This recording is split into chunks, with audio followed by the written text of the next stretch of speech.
All right. How's everybody doing today?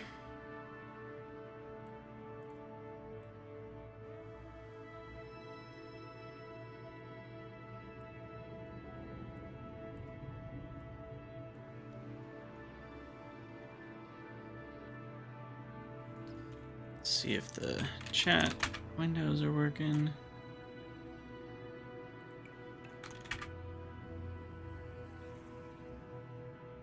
Okay, YouTube, maybe? Maybe not.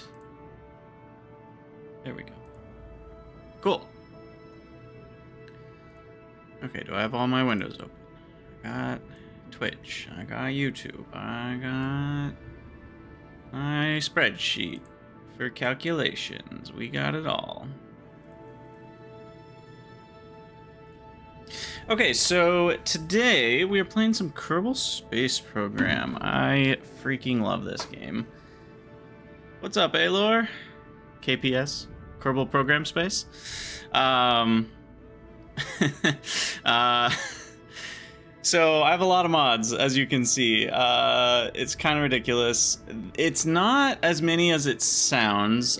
This add-ons number is different than number of mods, so the actual number of mods I think is slightly lower, and a lot of them kind of go with each other. I have no idea what shabby is. Shabby and shaddy, but a lot of them are pretty small, right? Like very few of them overhaul the game. A lot of them are just some parts or some small quality of life features, but they do start to add up. So it is basically an entirely new game at this point. I have two really big mods that completely change things, which is Outer Planets mod, which adds, it's different than an overhaul, I guess, because it really just adds more planets. It doesn't, I think it revamps one of them to not be where it was before, but the rescale is the main thing. So everything's bigger, so it's a lot harder. With all the planets being 3.2 times bigger, it makes their mass a lot larger, and that means you need a lot more delta V to escape, you know, the gravitational pull. So it ends up costing quite a bit more to build your rockets, and you can't get into space as easily, and it's a lot more delta V to get places. So I will need to do some math on the normal delta V charts. I forget, I'll have to look it up again. I forget, there's like a ratio of delta V to, like when you do rescale, it costs, I think, the square root of your rescale more delta V to get somewhere. I think it works that way. Delta V rescale. KSP. Let me... Delta V for scaled systems. It's the square root of the difference in size. Yeah. So for 3.2x, it's about... What's the square root of 3.2? 1.8 roughly. So I need about 80% more delta V to like get from, you know, Kerbal to, you know, Duna or whatever, or Kerbin, sorry. So let me grab the delta V map. Outer planets, delta. Alor, pretty much everything works with rescale. Like, I think rescale is pretty... There are certain add-ons that might not work, like things that change graphics or stuff on the planets or very specific planets, but Outer Planets just adds more planets, and then those get rescaled. I'm pretty sure they work together properly. They worked together properly last time. KSP Delta V map for Outer Planets. Where are you? I have it linked somewhere. Here we... Oh, bad gateway. What? Your face is a bad gateway. The heck?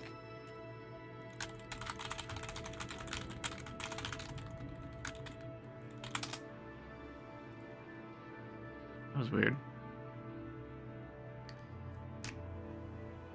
Alor, yes and no. So the gravity is the same on Kerbin. Like, it's still 1.0 on the surface.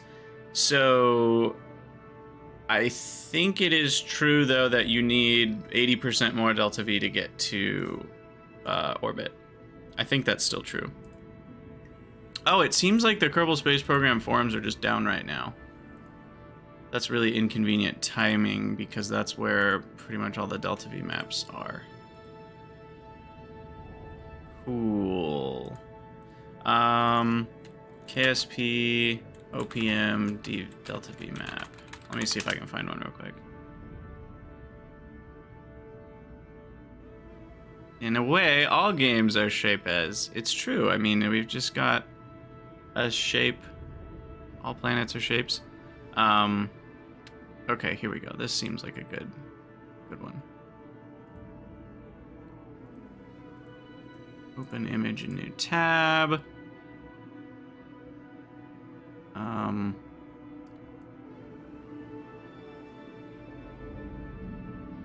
Yeah, Aloy, it's a procedural thing, the way that it works.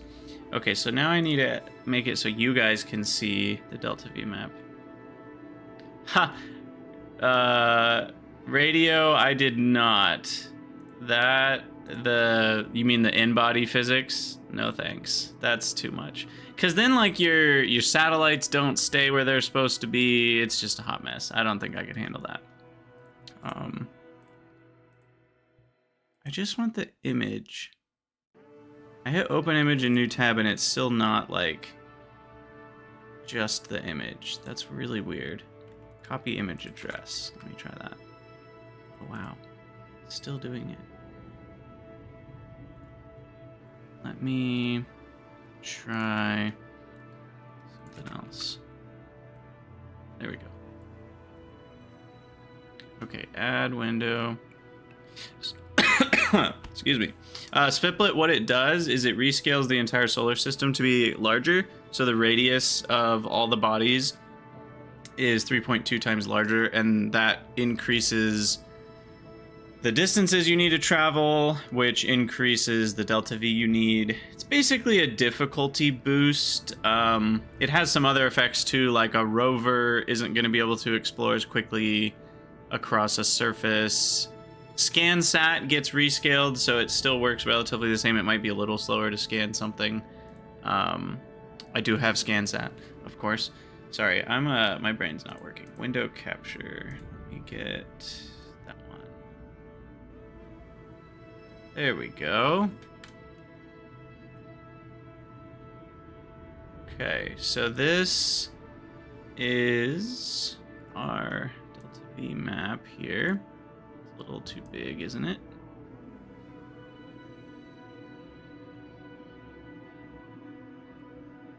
This looks like the London Underground. Yeah, basically. So this is how you kind of know how much delta V it's going to take to get somewhere. So if we're looking here, this is telling us it takes about 3,400 delta V to get to I call it LKO, low Kerbal orbit.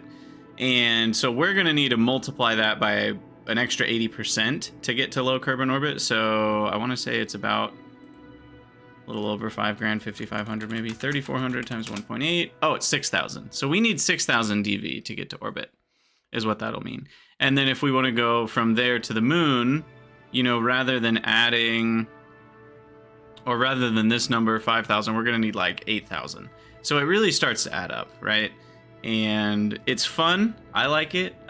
We have a lot of mods that add more powerful rockets and more options and all sorts of little quality of life boosts. So I don't think it'll be super difficult to do that. It just might take some time to get enough money and upgrades and stuff.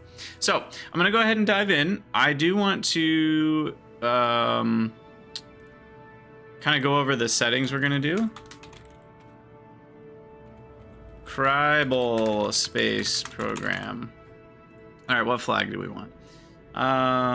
We need a good flag. We should do. I do like the Winter Owl one. That looks pretty cool. The little science flasks makes me think of Factorio, so that's fun. Robotics, because we will be building some rovers. Some of these more abstract ones are pretty cool too. Like that hexagon or the orbs. I kind of like the orbs. Maybe we go with the orbs. So anyway, there's a lot of specific options we're gonna do here. So we're gonna start out with the normal settings, but all that is fine. I think, do I have D-Magic Science? Is that still a thing? Or is that not a thing? Yeah, I do have D-Magic's Orbital Science, which gives you more science options, and they actually recommend turning down the science rewards when you have D-Magic's Orbital Science, but I'm gonna keep it that way because I don't want to have to grind super hard for unlocks. I like to unlock a lot of things with one big mission rather than like one thing. Missing crews do not respawn. No, sir.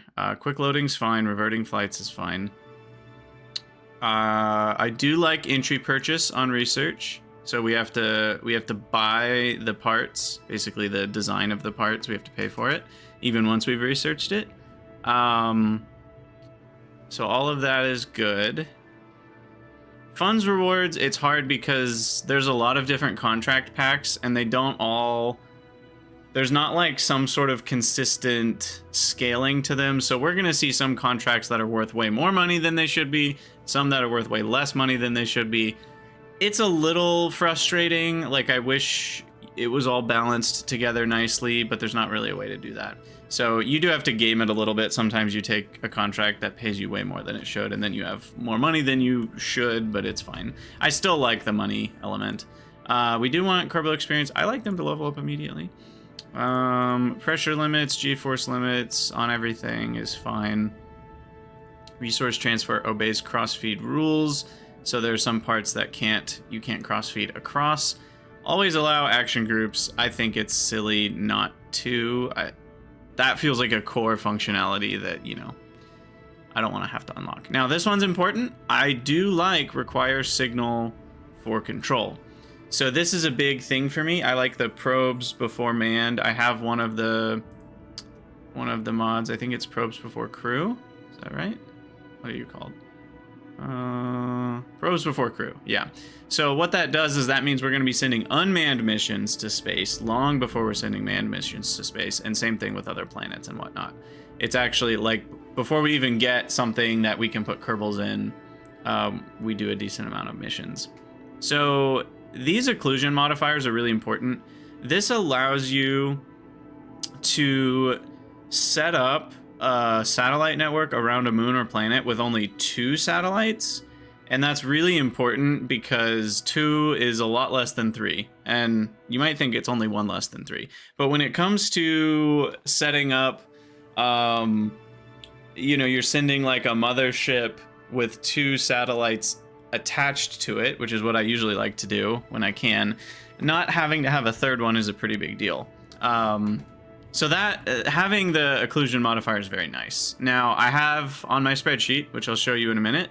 On my spreadsheet, I have a calculation area where it tells me, based on the planet's radius, where I need to position the satellites, like angle compared. So obviously, if you put them directly across from each other, it won't work. So one of them's offset a little bit so they can always see each other, but they still have full coverage of the planet because of these occlusion modifiers.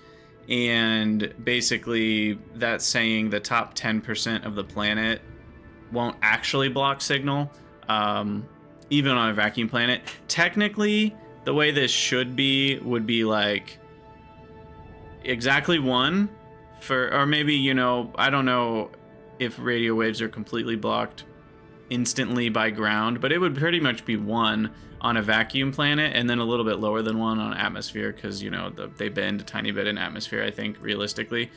But for this, I think having the point, what was it, 0.75? 0.75 and 0.9 is good. Just so that I don't need 3 satellites for everything. Yeah, I don't need the dodecahedron coverage. Technically, 3 satellites is enough for coverage, even in real life, even if you had full occlusion. It wouldn't be... Like, in real life, you wouldn't want coverage from, you know, a satellite that's, like, directly horizontal from you. but in this game it would work. Hey, typical plant, how's it going? Welcome, welcome. Okay, so this is good. I don't want extra ground stations, so we just have the Kerbal Space Center, and we'll have to put, you know, satellites above that. How many streams do I think I'll spend setting up relay networks? I didn't answer that. Lots of them. It's basically what we're going to be doing the whole time. Antenna helper is fine the way it is. I'm pretty sure most of these I don't need to change.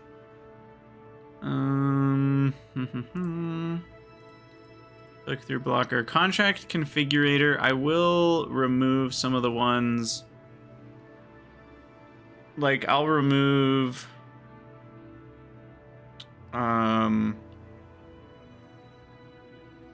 because we already have tourism there. I guess these are already, like, taken off. So, like, the regular satellite one is off because we have CleverSat on. We're going to end up with a lot of weird contracts. Yeah, typical plant. I am starting a career save. Deep freeze is... So, Nertia is one of the bigger modders. He did near future blank. There's a lot of near future mods, a whole suite of them. And he was actually working on Kerbal Space Program 2, and he has just recently, like in the last week or two, come back to updating his Kerbal Space Program 1 mods. So there's a few mods I haven't used yet, like Deep Freeze, which I think that's one of his mods. Near future, is it, or is Deep Freeze a different one?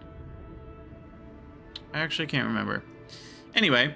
Editor extensions is fine. Blah, blah, blah, blah, blah, blah. I don't think I need to change any of this. Crash is really interesting. I like Crash because it allows you to simulate... we do want to change this to 100,000. Because the atmosphere is a little higher because of Rescale, I think. And it starts you inside of the atmosphere that way. Anyway, it allows you to simulate. And this is really important if you're designing like a rover, because you don't want to have to, at least some people do. I don't want to have to actually do the entire mission to land the rover on the moon just to find out that the wheels are set up backwards or something. Because those types of things are really finicky, and you often miss a small detail like that, and it's really frustrating if a whole mission gets bricked because of that. So I'd rather just simulate it on the moon. You pay funds for it, so it's fair, you know. And then you can, you know, kind of know, is this rover actually going to drive properly on the moon? So I do like the simulating. None of these other ones, I think, need to be changed. Stage recovery gets you some money back if you put parachutes on your boosters or whatever. Not the biggest deal, but it's a thing. Yeah, so that's all good. We're doing it. Kerbal Space Program, here we go. Yeah, I've never done Blue Dog Design Bureau, nor Tantares. Those are more military ones, right? Typical plant. Or is Blue Dog, I can't remember. Is Blue Dog the one that's like real, like a ton of real, like actual human Earth mission parts? I think that's what that one is. Which, that's one interesting thing, is like some people are really into recreating, or sort of recreating but modifying like actual human space missions. Yeah, see, that's something that some people are really into with KSP, and I've like never even touched. Like I don't really care to do that for whatever reason. Now this is kind of annoying. So there's, I might remove this. It allows you to change, makes everything look blurry for some reason. There's like a bunch of visual settings. And like anti-aliasing, is that even helping, or is that hurting? Or is it ambient occlusion? No, what is it? Auto exposure? No. Bloom? I hate bloom, usually. General settings.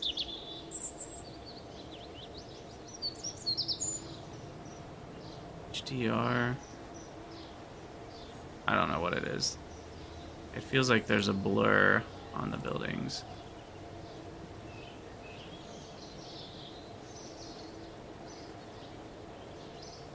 Depth of field, grain, I don't know. Why are the colors blown out?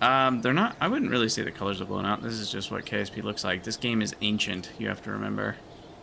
Okay, so we're gonna start out. Yeah, back to KSP2 being bad. It's very bad. Like near the shore. Oh, that's just like the atmospheric, you know, things turn gray. Yeah, it's kind of foggy. Yeah. Wow, WASD is moving like glacially slow. Is that normal? I can't remember. I don't know what's normal anymore. But yeah, Kerbal Space Program 2 is super dead. Is it Take-Two like shut down everything? And what's really frustrating is they didn't ever announce anything. Like there's even, as far as I know, even today, there's still no official announcement of like, hey, we're not creating this game anymore. Like it's over. And it's been over for months, and everybody kind of has known it's been over, but no one has said anything, and it's just like such a slap in the face to your fans to be like, we're not even going to give you, you know, the honest truth of like, we're not gonna make the game anymore because our studio's been closed or whatever. Or if that's not true, why not tell us what is true? It's just like radio silence is easily the worst option, and that's all we've had. And it's been so frustrating. Anyway, so we're gonna start out with leave the launchpad contract, because that's pretty easy. Sviplet, I think it was, God, when was it? It was like April maybe? It's been a while.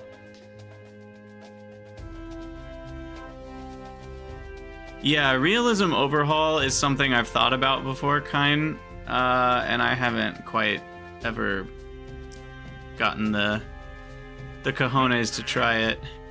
Okay, so that one's actually kind of difficult. You often need something that can drive on wheels to finish the field research. So I'll do the altitude record of 18 kilometers as my other mission, and we will go design our first spacecraft. Or shall I say atmosphere craft, because this one's not going to get to space. Yeah, I mean, like in realism overhaul, you know, it's like your rockets only get so many ignitions, and there's a failure chance, which is just nonsense to me. But anyway. Okay, so you get one possible pod to start, which is the Probodyne Stay Putnik. Stay put is the idea. It's funny because Sputnik and Stay Put, you know, it's clever. Now my camera might be in the way of the staging diagram. I wonder if that's okay or if I should move myself. For now, I'll stay there because the staging often isn't that insane, but that's also something you guys could, if you can see it properly, you'll be able to tell me I'm doing it wrong. I do have procedural start turned on, which means... Oh, well, just kidding. I thought I had it set so I could... Well, there's classic KSP for you. I thought I had it set so I could do any size procedural tank from the beginning, but that does not seem to be the case.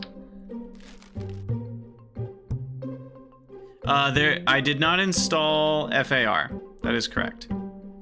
I personally, I don't do a ton of planes. Sometimes I build a plane for fun, but it's not I'm mostly a space program kind of guy, not a air.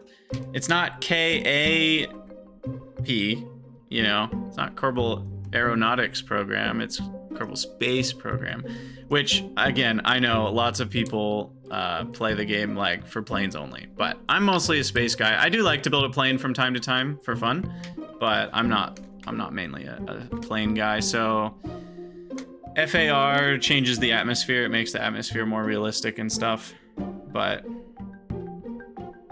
yeah. Okay, so we get this basic extra small booster that's not normally around, and this is basically all I can make is like a solid booster on the stay put Nick, and we put fins on it so that it doesn't flop around. What's that? Personal parachute, EVA jetpack. Oh, those are new. Where are we? Aerodynamics. There we go.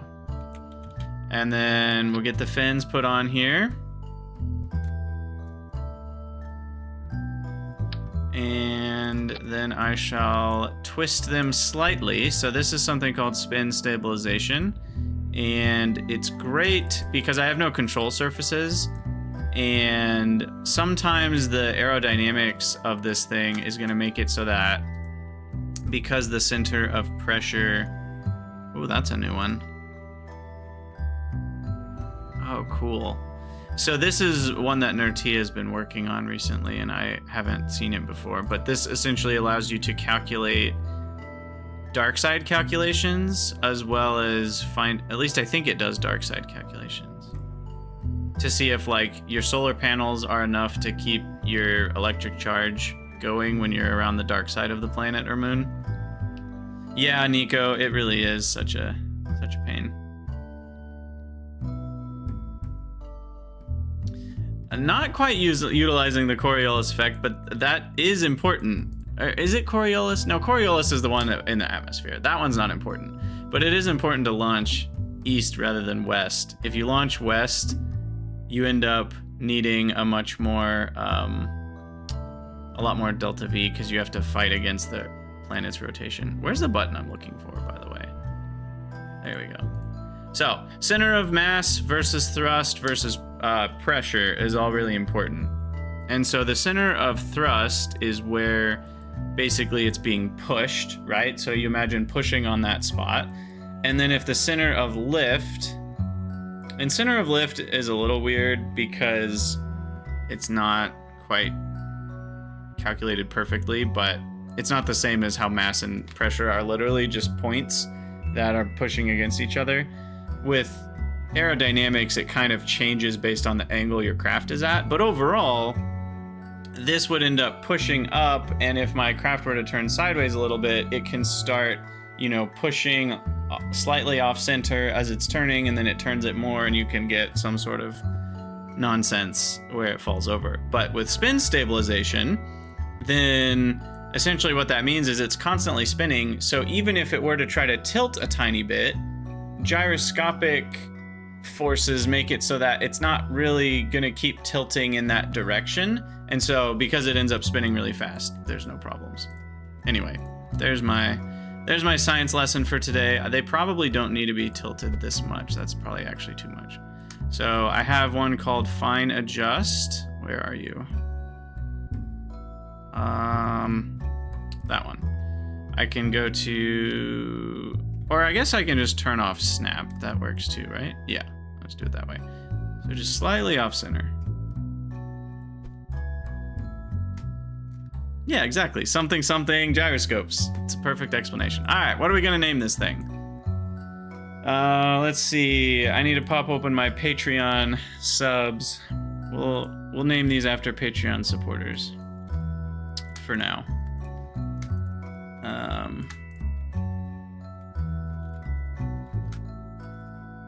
All right, first up is Derpamoo. So this will be the KSS, Kerbal, KSS, Kerbal spaceship Derp. It's a good name, to be honest, for the first craft. There's only one stage, and it's the go stage. So I don't think we need to do anything different here. Wait, have they really, Acronymus? I don't think that's true. I think they're just down right now. Because I was on them just a couple days ago. Unless that's like... Yeah, I think they're just down right now. They were fine before. I don't think they're wiped. Because Kerbal Space Program 1 is still a game. There's no reason to wipe the forums. That would be really stupid of them. Alright, so now we also have X Science. And that essentially tells us if we've done science with the things we have in the location we're in. So that's really handy. You can have it do it so that it'll stop time warp for you, which is really handy. So if you have something in orbit that changes based on the biome you're orbiting above, which there's a telescope that does that, that's really handy. So we'll go ahead and transmit that. I can't do that. Never mind. I have no comms. And probably not even enough electric charge for this. So we're gonna go ahead and launch our first mission, just to get our launch pad contract complete. You get some money for these milestones that you break, like speed limit, speed records, and stuff like that, but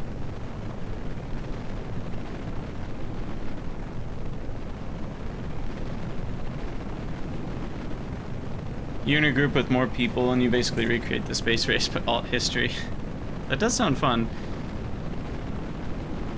But yeah, Kerbal Space Program 2 is just one of the saddest stories for me. It's really a bummer. But you can see our spin stabilization working perfectly. And I've also got Kerbal Engineer Redux, which is all these windows that have extra handy information. So you can see our apoapsis height. These are kind of craft info over here. This down here is like biome and terrain information that I like to have. These are mostly, they're like half custom, half stock. I've changed a few things about what shows up in them. This can search if I'm trying to rendezvous with another satellite or something. So, but yeah, I also have time warp, better time warp, so I can warp faster. Weird things happen in 8x time warp, but you know, that's fine. I just need to wait for this thing to come crashing back down to Earth. So, and yes, Acronymus, you definitely can reduce the thrust to increase the efficiency. There's a limit, you know, obviously at some point the drag is so much that it's costing you efficiency, but it takes a while. You have to have a pretty high TWR for that, which I might have. I didn't actually look at my thrust to weight ratio for this guy. Okay, so this will crash back down to the planet. The next one we'll have to put a communications on it so that it, you know, can send science data. Also, it's so light. This is only 165 kilograms, so it's not falling very quickly. And kerplop. Eventually. There we go. Poof. Ooh, these new trees are nice. So this is the parallax mod that I got. I'm excited to see what it looks like on other planets. It adds things like trees, which is really neat. So we don't want to revert. We'll just go straight to the Space Center.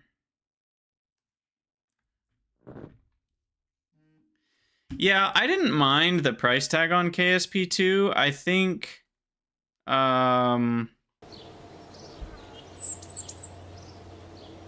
the issue is that, yeah, I don't know. There's lots of issues with KSP2. I don't need to get into all of it. The issue is that I say that like there's one issue. There's about 500 issues with KSP2. It could have been a great game. I think the price tag was fine for what it was and what it was going to become, but then just dropping it is such a slap in the face to everybody. Hey, Prime, your rocket explodes every time you detach your side boosters. Usually, the way, yeah, exactly what Acronymus said is a good way to solve it. You change, and I don't know if I'll be able to show you with the parts I have. The other way to do it is you slightly angle, I don't think I have any attachers right now. Okay, these aren't quite, oh, they can't side attach. Yeah, so basically if you have booster, imagine, here, I'll tweak scale these down. Imagine those are the decouplers. How do I copy a part again? I've forgotten how to copy. Alt click, there we go. So imagine those are the decouplers. With regular KSP, it kind of centers the booster on the decoupler, and so then when it decouples, often the air pressure kind of turns the top of the booster back into the craft. But if you do it like this and then you move the thing down, it'll actually angle, because now the center of mass here is different than the decoupling ejection, it'll kind of like turn it away. Another way to do it that maintains symmetry is you actually angle your decoupler, no, not the boosters. You angle the decouplers themselves sideways, and then when it launches the thing off, they all go sideways. So even if they kind of come back in, so to speak, it'll get launched over to the right, and then it'll come back in over there. So there's a couple ways to figure that out. But that is a pretty common problem. And I need to see what we do next for missions. Kindmeister, I don't know if parallax works with realism, but it might. I just got it for the first time on this run, so I actually don't know much about it. So our next one, the SETI contracts I like because they're kind of like big milestones. Reaching upper atmosphere is next. Part testing, I only do those if I need money. Escape the atmosphere is next on this one. Okay, so let's do those two, and I'm gonna try to get some science here. Does stock model lifting bodies? I believe it does somewhat. I'm sure it doesn't do it the same way as FAR, but I think it does. Okay, actually, no, that's fine. I'm just gonna add a communotron on here, so this will allow me to transmit data. It's also very interesting, something you want to pay attention to a lot is these antenna ratings. And the way that it works is if two craft are talking to each other, there's like a calculation that uses like the geometric mean, so it like multiplies them together and square roots it, and that's the distance they can talk at, but they won't get the full communication at that distance, so you often want to have extra. And these packet sizes are a big deal too. How much electric charge is it per MIT that you're sending? Because often the ones that use less electric charge per are pretty handy. Bandwidth also matters, so there's a lot of different ones, but I think I have an extra antenna pack, so there's a lot of different options. So we're gonna put some batteries on this because it's going to need transmit some science, and then we are gonna put all the science we can on it. So we're gonna get a thermometer, we're gonna get, what is that, info drive? That's new. B9 aerospace? Oh. Editable pop-up window on craft launch. Yeah, that's new. We'll do a mystery goo. That will change the center of mass, so I probably should have two of them. And that's it. That's all we can do for science. So, KSP derp the second. Save that. What is our TWR? I accidentally closed KER. That's why I can't see it. 1.85, that's perfect. Yes, typical, I did scale this to 3.2x. So it's a bit bigger. What is KSRSS? Yeah, I think this is close to real Earth size at 3.2x, if I'm remembering correctly. What's the radius of Earth? Earth radius. 4,000 miles. I want kilometers for once. 6,300 kilometers. Kerbal radius. 600 kilometers. So no, not quite as big. So times 3.2 though, we're at about 2,000 kilometers. So about a third the size of Earth is what we're looking at here. Okay. All right, now I can do my telemetry report. That comes from the probe itself. What's that? Oh, performing an experiment. Got it. Temperature scan, transmit. You know, I should move this down. Sorry, the mod soup can get a little unwieldy sometimes. I want that to be a little bit further down here. And then what about, what's that other one? The rendezvous. That underneath. Okay. Mystery goo. So the reason it's orange is because this is a different type of science where it won't transmit 100% of the value unless you recover it. And you can only do each thing once. So I think I'm gonna remove the TUFX. I think that's actually making the game look worse, not better, without the right settings. It's making everything look blurry as you zoom in and out, and that's really bothering me. Okay, here we go. We should be able to launch, and then we can do all of them again. And I do need to transmit the mystery goo just because it's gonna crash. So I won't be able to recover it. So I'll get some science. But I'll get more science once I have a parachute and I can land it safely back home. And that's it for this one. This one might make it to 18 kilometers. I don't remember. How high did the last one go? Looks like I'm not gonna make it. Yeah, not quite. Alright. So we'll 8x time warp this bad boy. Because it is doomed from the start. Hey, it definitely does, Acronymus. The next ship. Ha! Oh, nice, it destroyed from time warp failure. Love it. Alright. That actually saved me time. I don't mind. That's why I left it on the max time warp. No skin off my back. Hey, thanks for the follow. iRadio. Go, is it Goy Radio? Go iRadio? I can never decide. All right, so I got some science. Let's check out what we can do. So we already have those parts. I need to get the procedural start thing working. Because I really don't like... For me, the whole point of the procedural tanks is to be able to just make one tank the size you need it, and locking the procedural tank sizes to match the size that you can already make. It's like, what's the point?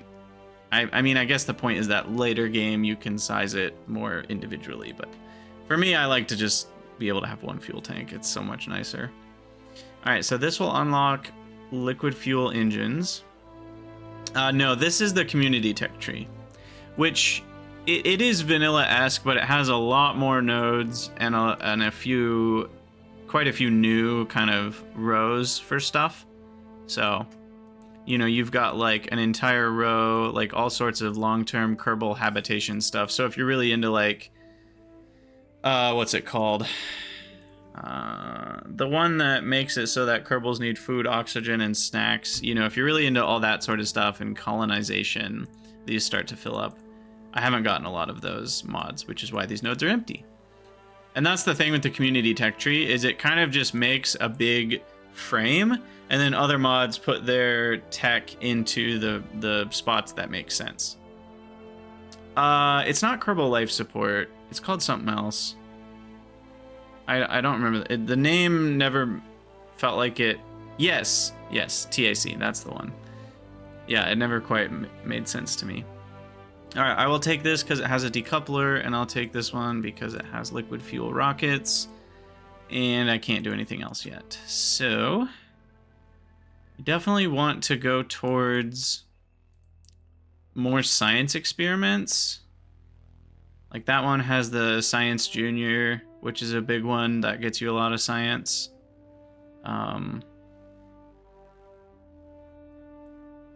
Because the sooner you get more science experiments, then you can get more science when you do science. So it's kind of like it pays off pretty quick. Correct. Kine, I do not have any other space centers. I like it that way, so I have to set up a satellite network for communications. Oh, and the barometer's here. That one's pretty good amount of science too. Okay. So back to mission control. I guess I still have to escape the atmosphere. What else can I do? Surveys. Those are crew reports. And those are temperature reports, but above certain spots. Sometimes later game, I'll make a, rather than making a plane to fly all the way there, which can take forever, I'll make a rocket, which I can launch and kind of angle it, and then it'll fall back down, and then I can fly it kind of where it needs to go once it re-enters the atmosphere. Kind of an intercontinental ballistic research missile rather than explosive missile. Even with all ground stations, you need to set up relays to talk to craft at other planets. Exactly, yeah, but I like to have to do it for Kerbal as well.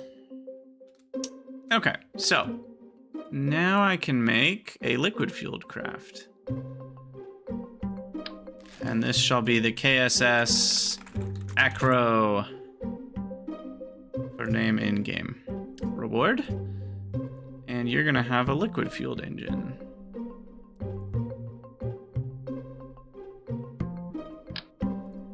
Which means I'm gonna need an adapter. Do we even have those? I don't think I do. Oh, I do, okay. I'll pay for that. I do have 94,000 monies, which is not very many. Oh, that's bigger than I thought. Oh god, this is so annoying.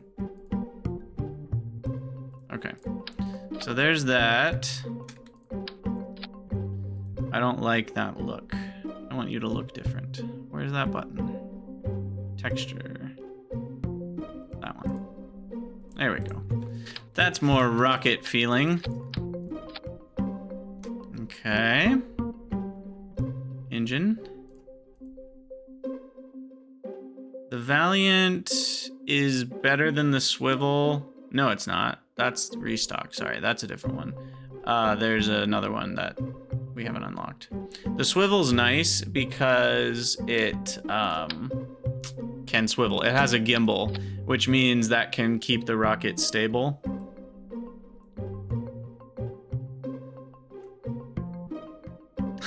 No crazy role playing? Oh, thanks. Is that what people often do in Kerbal Space Program? All right, we put fins on it. Now we got something approaching a real rocket. 2,000 Delta V. What are my goals right now?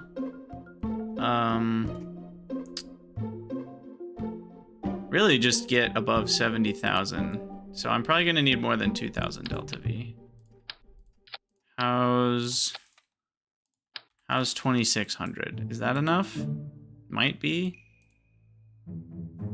I could also just do a 2-stage. Yeah, I am radio. What I'm probably gonna do when I go to take a break and use the restroom and stuff, I'm gonna exit the game and see if I can modify. I don't remember if I just uninstalled or if it's not working right. There's supposed to be the mod that lets me make procedural stuff whatever size I want from the start. Because yeah, what I'd like to do is just have one fuel tank here. That's kind of the point of procedural. Did I get a parachute? I wasn't paying attention to what I actually unlocked. No parachutes. Okay, so maybe a hammer on the bottom will get us there. I don't have side decouplers yet, but I could do a vertical decoupling.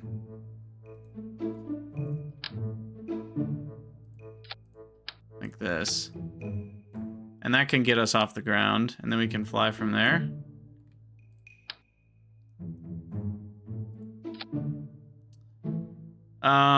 Yeah, so iRadio, the way that this works is the green bar fills between each kind of breakpoint. So like it'll fill, yeah, it goes from min to max, but when we have more unlocked, it'll still be like green, and then when we hit that, it'll go to like the next kind of breakpoint, and then it'll fill up again, I think, if I'm remembering correctly. Maybe that's not true. It's been too long. Regardless, I think this thing can make it to the outer outer whatever. I am a bit worried it's gonna turn over too much at the beginning because the TWR is not super high and these fins aren't super big. So I might spin stabilize the first stage like that with a pretty decent spin. And then that should keep it going straight up until we get to stage 2, at which point we can be okay. And as usual, check yo staging. Did I lean the right direction? No, that's the wrong direction. There we go. Now I'm out of the way. So the staging is good. Launch, separate, stage 2. And we'll save you. And mission number 2. I guess this is mission 3, technically.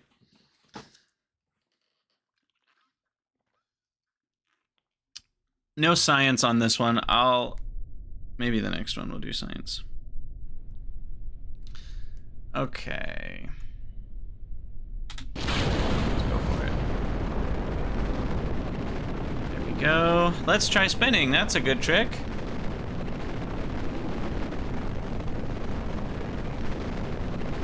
Yeah, I think we're gonna get out of the atmosphere with this one. The atmosphere distance is 98,000, by the way. It's no longer 70,000. So the rescale changes that a little bit. All right, we'll turn on SAS, which should keep it flying straight up. TWR is 3.5. That's okay, I think. The Atmos efficiency here has some measure, I'm not exactly sure what that is, but that's some measure of drag versus thrust. We are pulling quite a few G's right now, but there's no living beings inside, so it's fine. I can do a telemetry report, but no comms device, so no point. And we are totally getting out of the atmosphere. In fact, I can get into the high space with this. Yeah, the wiggling is the worst. PID controllers leave something to be desired, I shall say.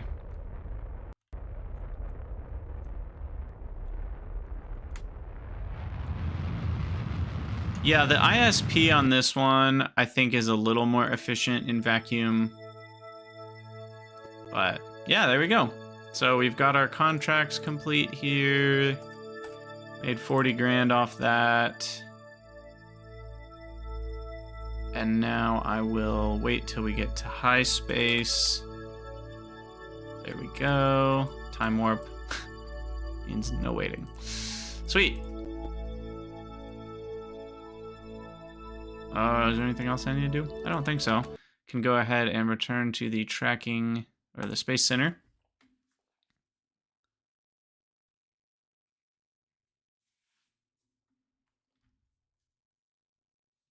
And then we will see what we can do next. Mission control.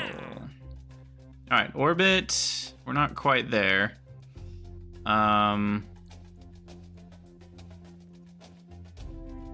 Enter into space. Okay. I'll do that again with research, I guess. Yeah, orbiting requires a bit more than we have. Oh yeah, and I need to do this. So there's different, I changed, what's this mod called? I don't know. I have the mod list on the YouTube live video description. I put a text file with all the mods that I have. And there's one that changes the things you can do here to be useful. So, free ice cream gives. So that's basically just some money over time.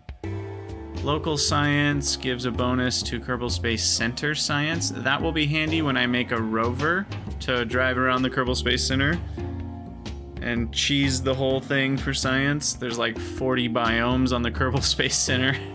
So I'll do that at that point. These other ones I can't pay for, or I don't have enough science for, or whatever. But like massive scale launches is fun because it rewards you for launching larger vessels. There's crewed and uncrewed kind of almost missions. Basically, it gives you a bunch of extra funds for milestone gains. It increases your likelihood of contracts for that planet.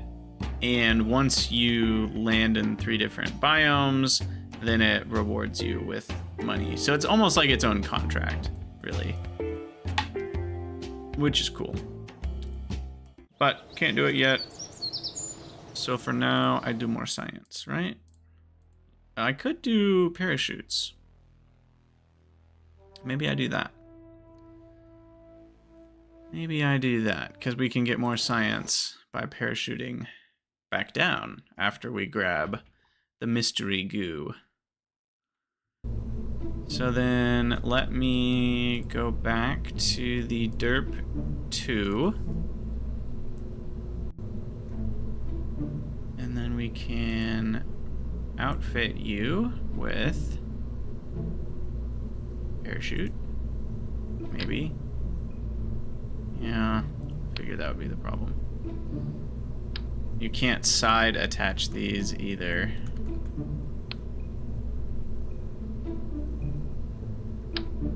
Maybe if I throw on a modular girder, scale it down so it's not as heavy, then I can attach parachutes. Ah, perfect. Yes, nice and aerodynamic. We'll angle those so it doesn't look quite as trashy. And then scuffed space program. Yeah, that is what this is. Do I need anything else? That only works when it's in water. So there's not much point adding that. I think that's about all I can do. Alright, KSS Derp is set up. Parachutes are on stage 2, which is correct. And the last thing I need to do is configure the... How do I do this again?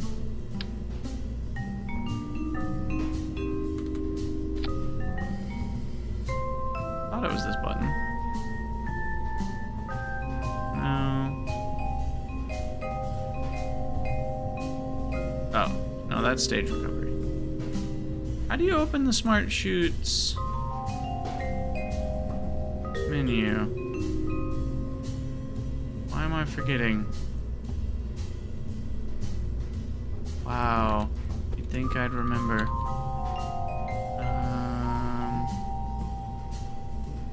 Oh, did I get rid of Smart Shoots? Maybe that's why I'm not seeing it. Let me look at my mod list real quick. I might not have Smart Shoots anymore. Where is my mod list?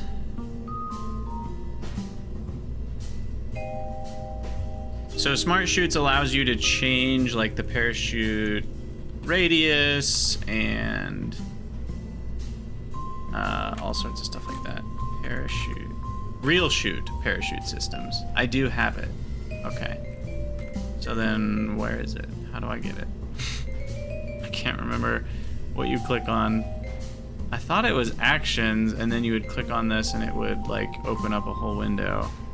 But that's clearly not correct.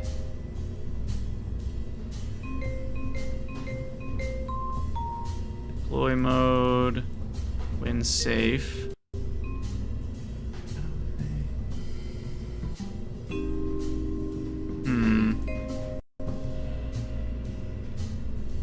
Is it one of these buttons? So many buttons.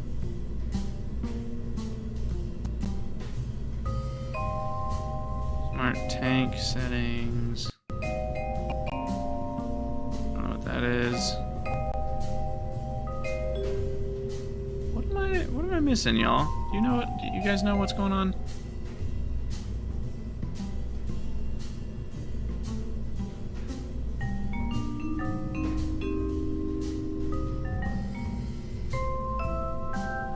Why can I not remember how to get to the real shoot menu?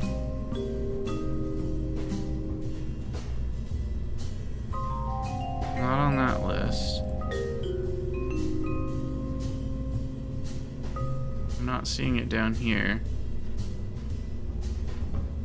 Smart stage. Whatever that is, that's X Science. Real shoot settings. Oh, there it is. It says it's on the stock menu, but where? There we go. Where did it go? There we go. Wait, why isn't it showing up? Oh, is it broken? Is that what's going on? You see, that shows up, but then that one's not showing up. It might be, yeah.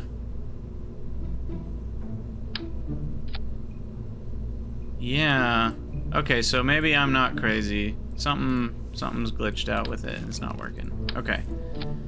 In that case, you will deploy at an altitude of 400. That is it. You do not need to know anything else.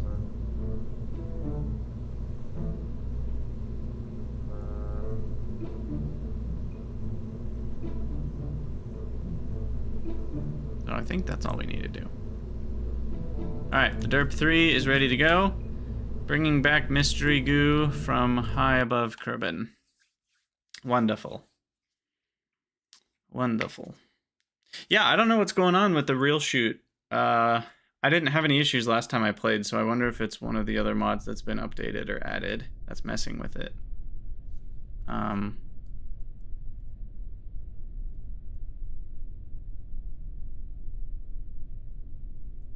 There's also a physics range extender, which I feel like that just now popped up for the first time. Feels weird. I don't want this window open, though. Why is that window open? There's so many things.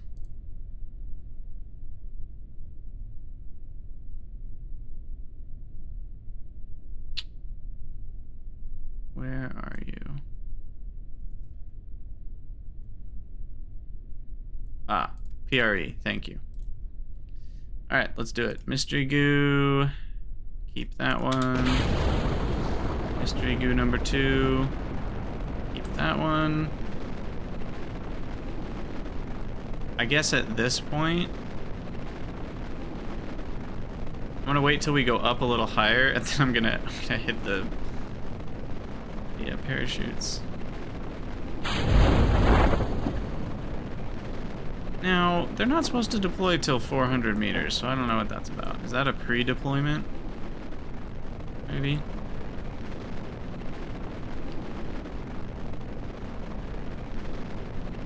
This is definitely how you're supposed to fly a rocket, let me tell you. Alright, well, the important part is we should land safely. Speed things up a bit here. It's very nice that those aren't getting tangled like they would be in real life. Okay, there we go. Yeah, I don't know why Real Shoot isn't working. That's kind of bothersome. I do like Real Shoot. It helps you so that you can get the lightest parachute that you need to land at the speed you're wanting to land at. Sweet, I can even do a couple more temperature scan near the shore, telemetry report, and then we can recover the vessel, and voila, more science.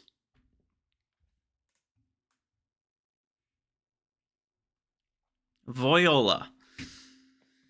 And then, let's find out.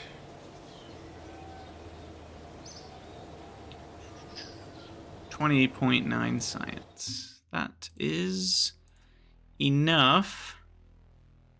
Could get the barometer. Some bigger SRBs. That's probably... The bigger SRBs is probably what I need to get to easily get to orbit, at least. But the barometer and a reaction wheel and radial decoupler, that feels more important for now. So I'll do that one first, and we'll finish off with that after some more science. Okay, I'm gonna take a quick break, and I need to restart. I'm gonna just say save one. We need to restart the game and see if I can get the procedural. I didn't mean to go into the Space Center tracking station, but here we can see the outer planets. So they are outside. So outside of Jewel, you've got Sarnus, you've got Erlum, you've got Nidon, and then you've got Plock, which is way out there. And those are very Delta V intensive to get to. And I believe it moved Elu to be a moon of somebody. Is it Erlum? No. Where is Elu? Is it you? Yeah, Elu is now a moon of Sarnus, which is like the Jupiter, basically. Okay, so I will go back to the main menu. I will see if we can figure out, and I'll pull up my spreadsheet so you guys can look at something.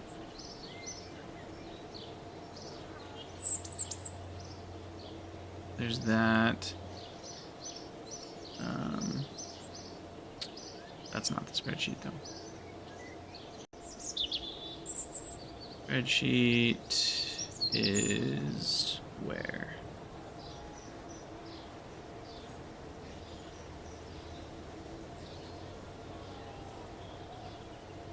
Spreadsheet is here.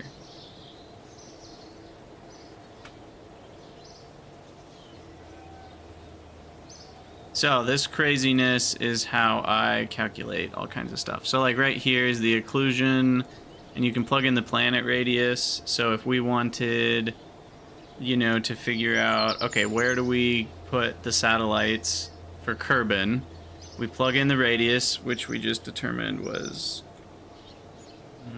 whatever, 600 times.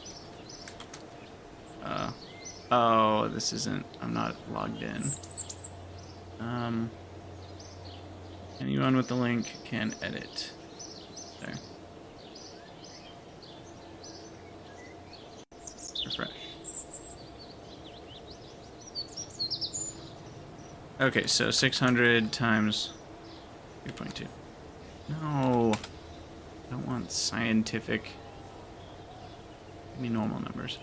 So 1920 kilometers. So that's the radius.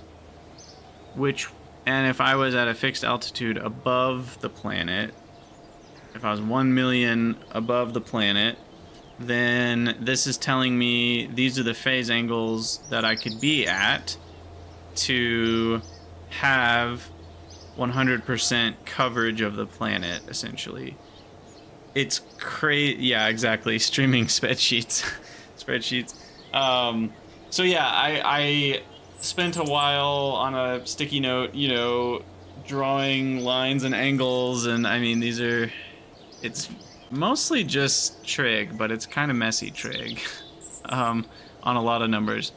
Trig and square roots and squaring. That's all you got. Distance formula and right triangles is all it really boils down to, but it is kind of messy. And then these numbers are telling you how far will the satellites be from each other, which is handy because obviously they need to have communications that can communicate that far. And then this is telling you how far might you end up being away from the ground at the maximum distance that you would be away from the ground. So the rover, if you have a rover on the planet, or probes that are landing on the planet, then they need to have the ability to talk with your satellites in space at that range. Anyway, let me head out of the game real quick and see what's going on with the procedural start. I seem to remember having issues with this. I don't know how quick this will be of a fix. I might not be able to fix it this stream. I may need to mess with it after the stream, but I'll look real quick. So in CCAN, procedural start mod is installed, but let me go to where it is. Open my mod folder. Open game directory, ccan. No. Game data. Procedural start. Tankliquid.cfg. Yeah, I can't remember where this setting is. It's in one of these.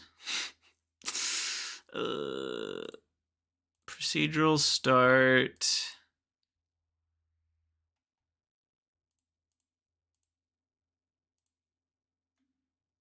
This says makes all parts and sizes available from the start of a new game. So something is not working right with that then.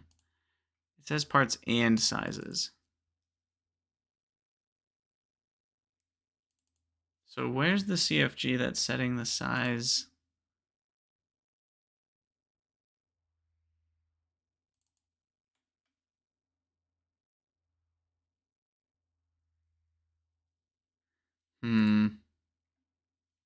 I'm guessing the problem is just that some other mod is overwriting that. Probably probes before crew, potentially. Maybe not. Parts.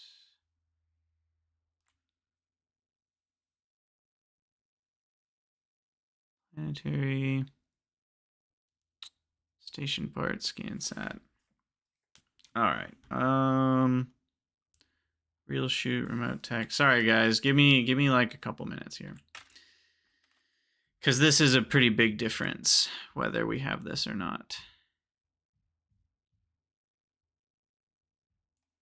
Have some music. Let me get some music going here.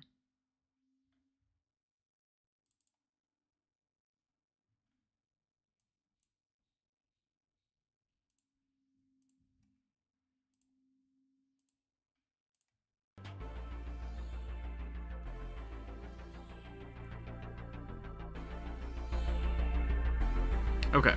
Let me continue looking. Which mod is the problem?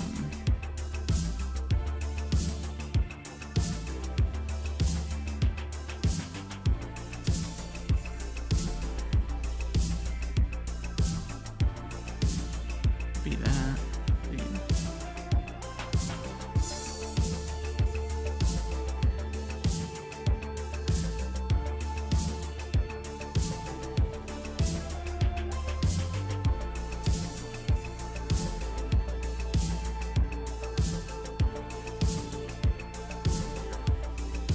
I'm guessing. Just looking through my entire mods list right now. Procedural parts. Procedural parts unlimited. Oh, that's just more textures.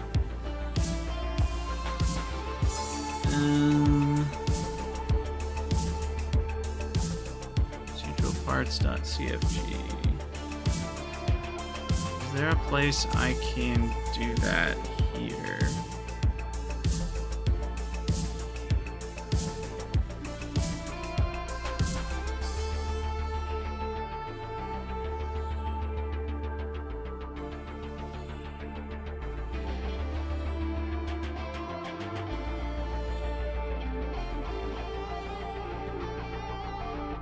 Okay, so here's what's confusing, is procedural start should be doing what it's telling me I can do. But it's maybe not loading it in the right order. And my modding of KSP2 is a little... Modding memory is a little loose. I can't remember...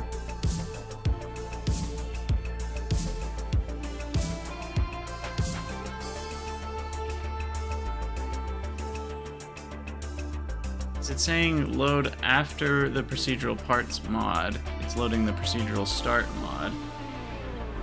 And it should be changing the tech limit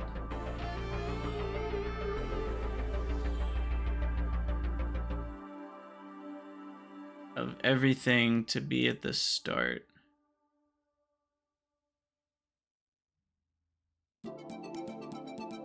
So we shouldn't be limited.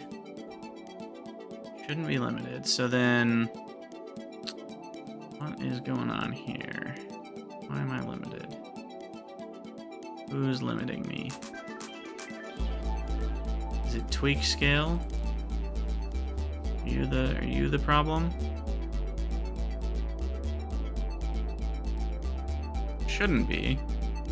Tweak scale should just be ignoring procedural parts, you'd think.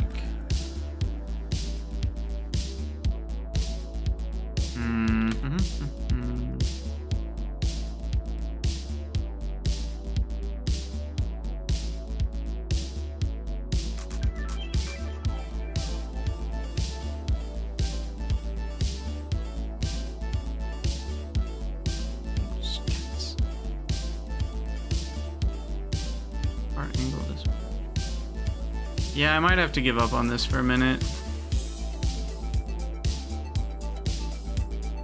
Is it smart tank? No, I don't think so.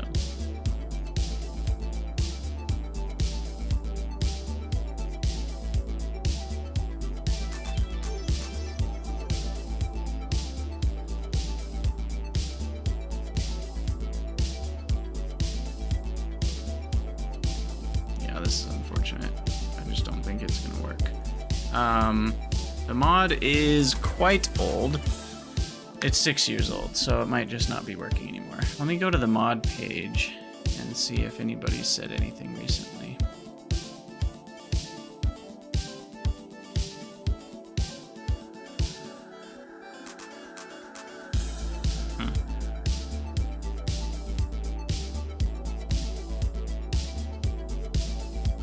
Do I have 1.02? Yeah, I've got the most recent version. I wonder why it's not working.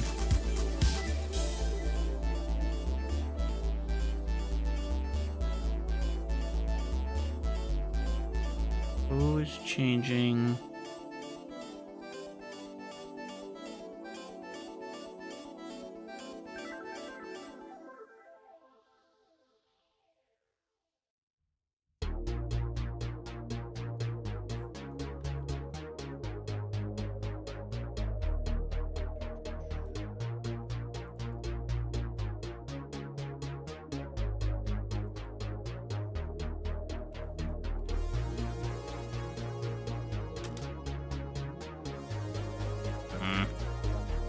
This is really frustrating.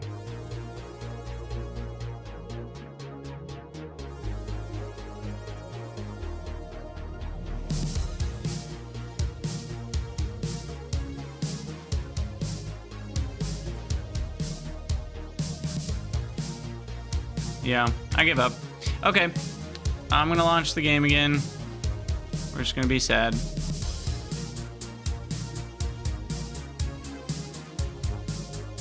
There is one other, I guess I'll do one other real quick thing, because it does tell you in the procedural parts, readme. Thanks, Salsa. How you can kind of make your own cheat patch. So I'm gonna just try that, and we're just gonna try it. So new text document. Procedural cheat.cfg. Yes, change the file name extension. And I'm just gonna paste exactly what they have in there. And maybe just maybe it'll work. One could get lucky.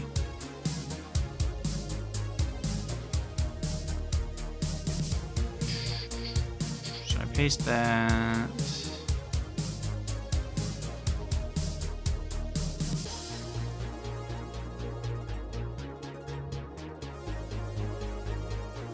And give me all the shapes.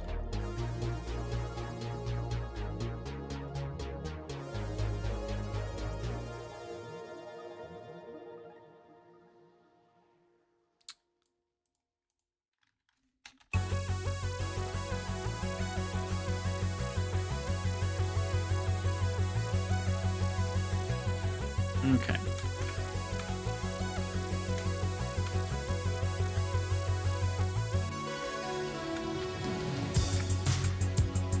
let's try that. Somehow I doubt this is gonna work, but you never know.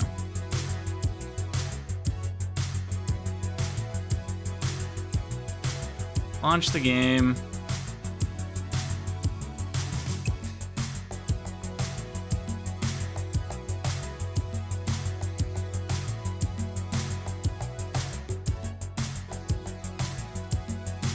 Paint drying stream. Come on, this is slightly better than that.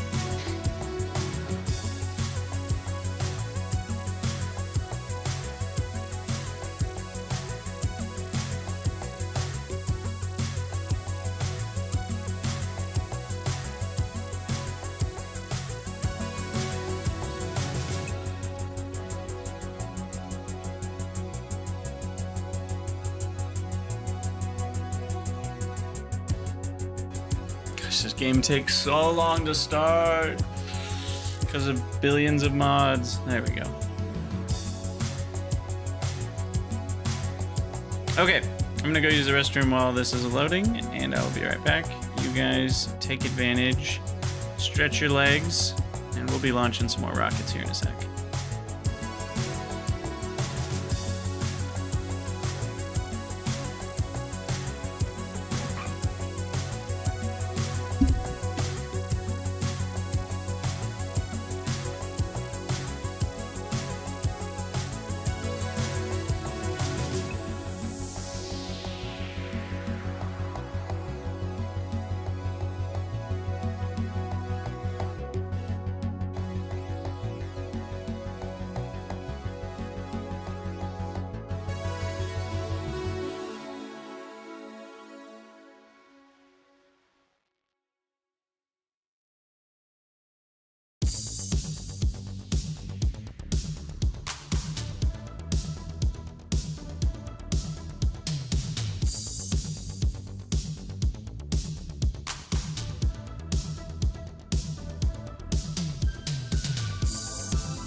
Okay. Let's do this. Back to launching rockets.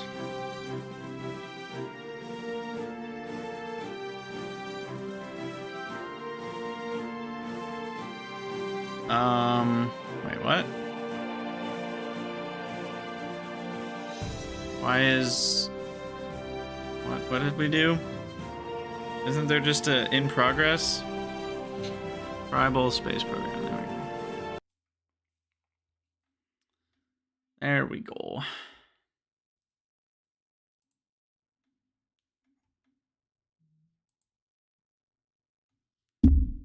Okay, so we'll see if that worked. If it doesn't, I'll just have to figure it out later tonight. Because it's like ringing a bell faintly in my head that I've had this issue before. Let's see. Liquid tank. Yeah, still isn't. Damn it. It's so frustrating.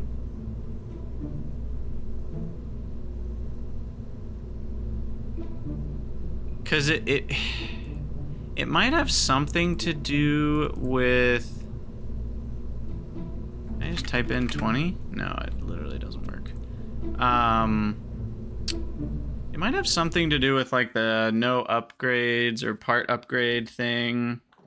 and maybe it's a different patch that would be needed to unlock it. Because you can see in these, or do I have to purchase something? No, it's already owned. But you can see, like, if we go to, where would it be? Like that one.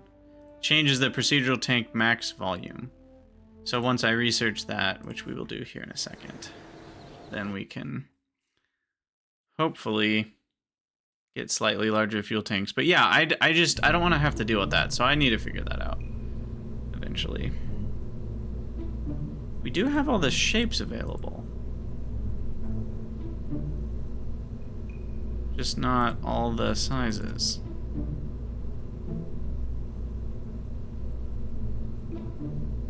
Okay, what craft do we need now? We need one that goes to space and grabs science, is that right? I have the barometer now, which is biome dependent if we're landed, and we get a flying low and high. So I need a flying high for mystery goo as well. So let's do double goo.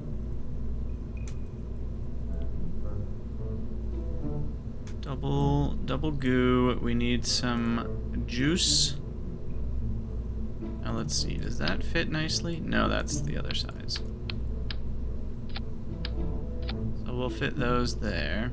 There's also a procedural battery, which, again, if the sizes were unlocked, would be nice. But it's frustrating because they're not. So, JK on that. So we'll do the adapter. If I can find it. There we go. Ugh. Diameter right. Yeah, and it's just so dumb. Like, what's the even point? What's the point of having procedural tanks? Don't understand.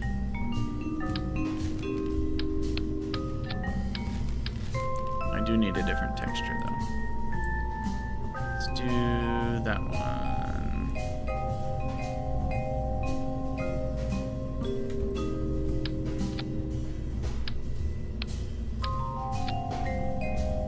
Okay, so that should get us some science now. The problem is the real chute parachutes also aren't working. I'm gonna guess it's the systems monitor. I'm gonna guess that's what's breaking it. Or the heat management. One of those two. Because I've never had real chute problems before. And I haven't changed my mod setup that much. I mean, I've got some visual ones, but that shouldn't mess with any of this stuff, so. Yeah.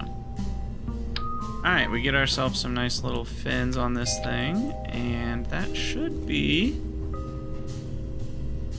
all we need apart from the parachutes. Oh no, I need a Communotron. I think I just do want that one. What is that? 800K. One's 128K. And 95 kilograms. This one's only 15. Why would I ever use this one?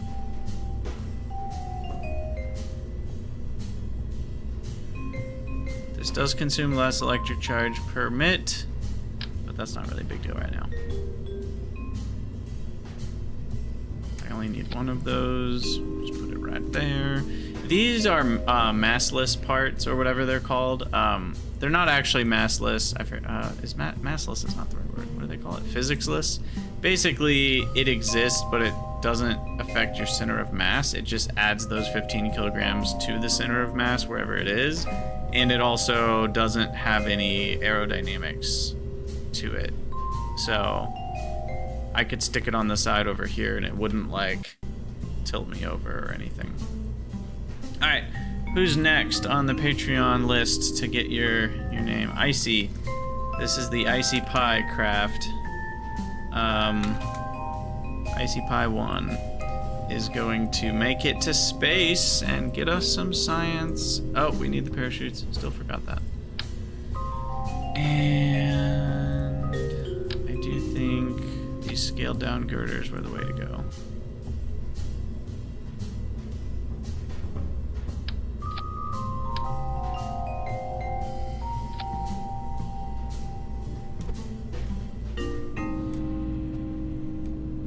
hopefully those parachutes can... See, and that's the thing, without real chute working, I don't know.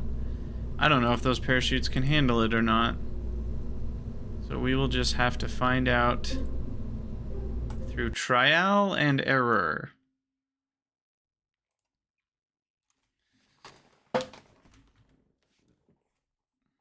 And we'll see. We'll see how that goes.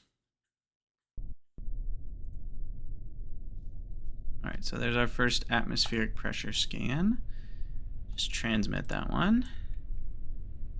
And then we shall SAS on, stability.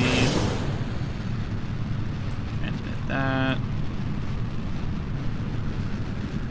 TWR above 3 is pretty good. See if it gets us to the upper atmosphere. Upper atmosphere of 18,000. It should. Oh no! And we flip over. Got a little bit too much drag going there. So this means we do need...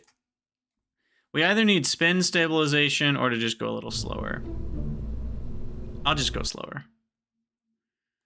Because this is a variable thrust engine.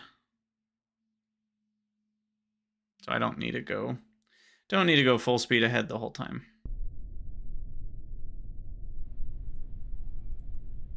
Hey, Queen Laura, thanks for the follow.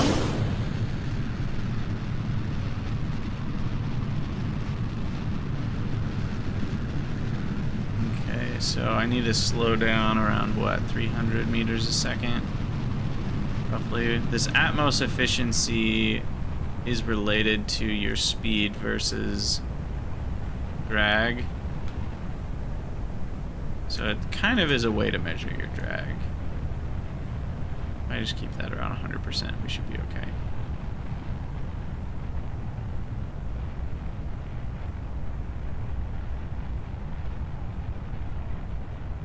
Come on. No! No! No! Come on now. The other funny part is that the engine, the gimbaling power is related to your current thrust. Okay, we are going to get to the upper atmosphere, I think. Just barely.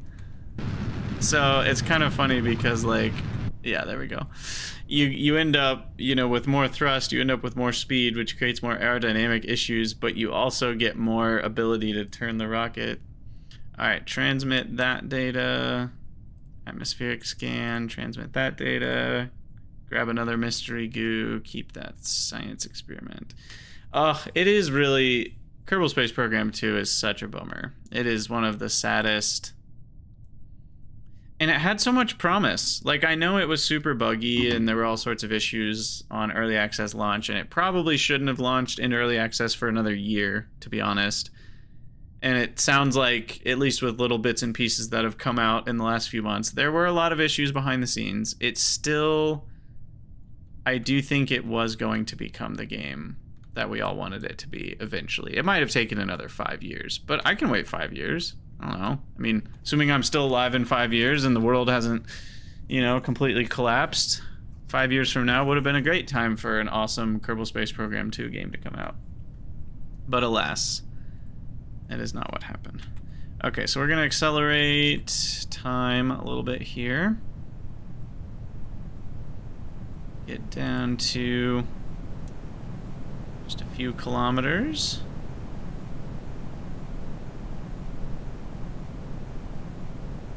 And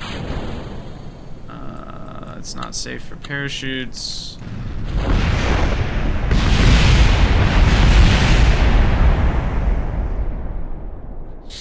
Well, that's Kerbal Space Program.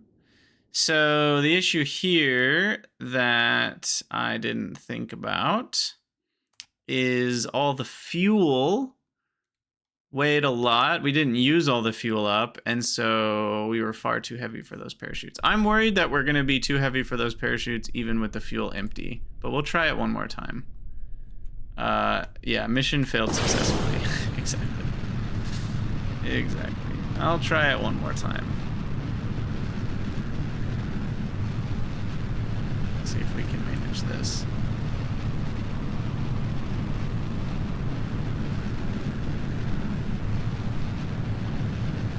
Oop, slow down, slow down, slow down. Oh, I slowed down way too late. This is finicky. Maybe I should just do spin stabilization. This is way worse.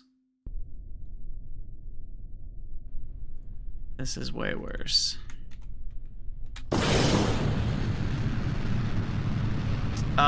Heat Zor, yes, yes. I have already talked about doing that. The problem is we don't have any car stuff or plane stuff yet. We're still very early in the tech tree. All right, I'm just gonna keep it at 250. Maybe we can maintain 250 meters a second without too much drag.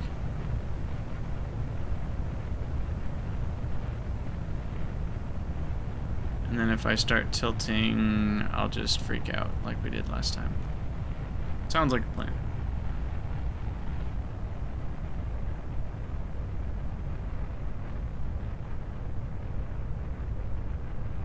Alright, success so far.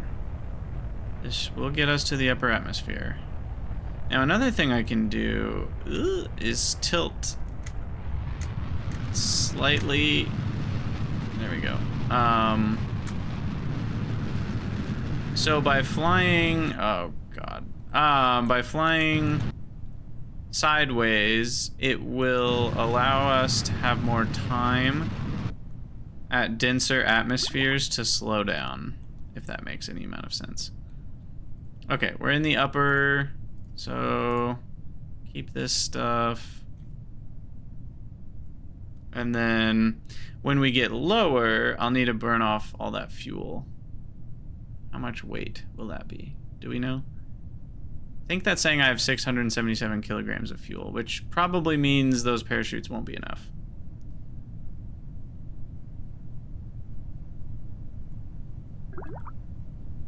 Ooh, another temperature scan? Don't mind if I do.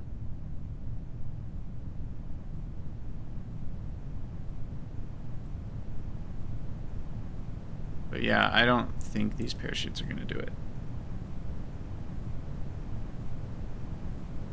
In pressure.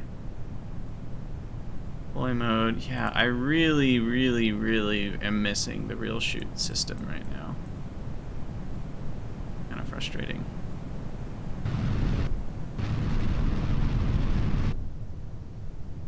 Okay, slow down a little bit. That was good. Maybe we can actually parachute. I have 7 seconds left of thrust, so impact time when it hits 5 seconds. Yeah, we'll just do a nice little suicide burn here. There we go. Activate the parachutes now. And we might end up landing. Ooh. 10 meters a second. Okay, well, I can do a final burn when I get to the bottom to slow myself down. I think that's what we'll do here. Speed things up. Alright. No, I don't need to go too fast here. Just to kiss the water. Perfect. We even get extra science.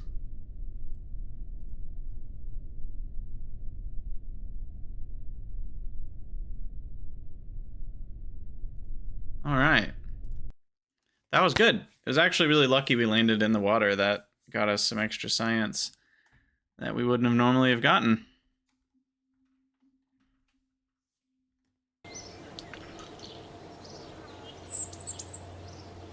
All right, what do we get? 28 science? Heck yeah, 60 science total. That is enough to get us general rocketry, and then not enough to get any of the next level, unfortunately. The next one I probably want is maybe basic science for the science junior. Those are radial parachutes. That is RCS thrusters.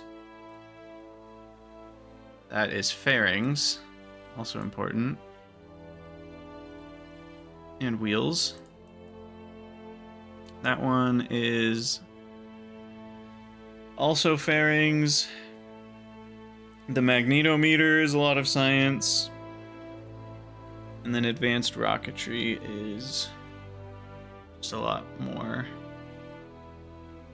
types of engines. What is that? Cargo part. Starshot 8? Fireworks. Oh, cool. Alright, well, I only need a few more science. So, space. How do I actually get a few more science? It feels like I normally have more by now. That would only get me 6. Sometimes you get a few from these. Suborbital trajectory over Kerbal. I can probably do this one. Decent amount of money, too. So we need to just launch it really high up. That's all there is to this. All there is to this one. So the part that I need to drag to space... Where is it? Which one is it? The Space Y 05S. Oh, it's that one. Perfect. And we need to test it. I want to say the run test is a separate button from using it, so I think I can just use it. Which means I will need control of the craft probably, so I probably need like a battery and a communotron. And then we'll do little spin stabilization fins with the tiniest rotation. Oop, not that way. There we go. And I think that'll do it. As far as I'm aware. We'll name this Testing 1, because these are not really craft that do anything other than test. Will that get to 250? Maybe. Oh, the TWR is way too high. I need to limit thrust here. Let's start at a TWR of about 3, because it'll grow very quickly. It'll go from 3 to 12 at the end, and I don't want to burn up inside the atmosphere. So we'll start at 3. It still might be too high. We'll find out.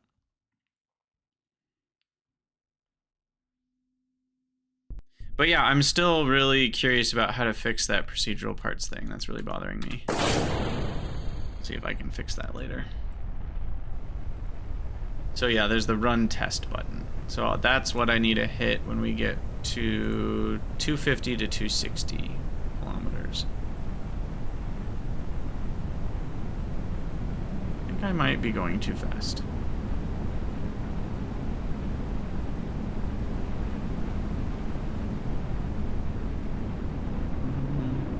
Oh my, yeah, we're gonna burn up for sure. TWR is already 9.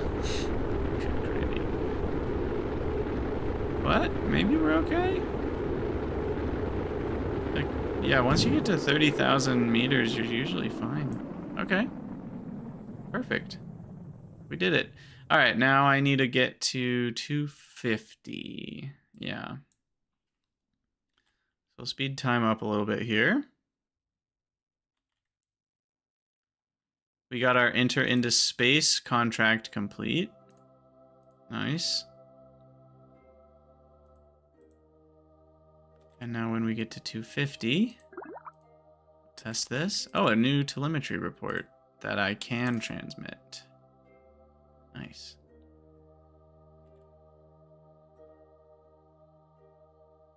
All right, gotta watch for 250.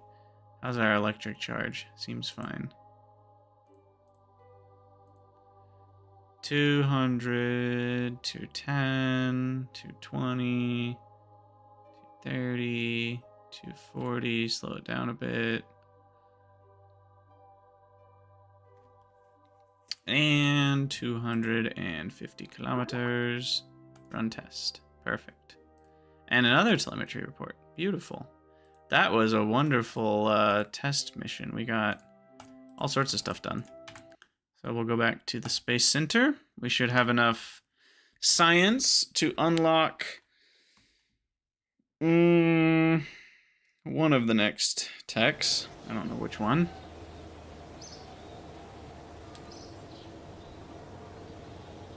Who's the lucky one?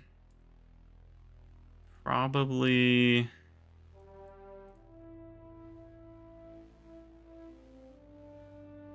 Science Junior, right? Because I can probably get 45 Science back by doing a few Science Juniors already.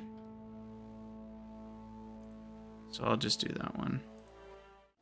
And then what are some other missions we got? Orbit. Yeah, I'll do that eventually. That's also orbit. Kind of the same thing.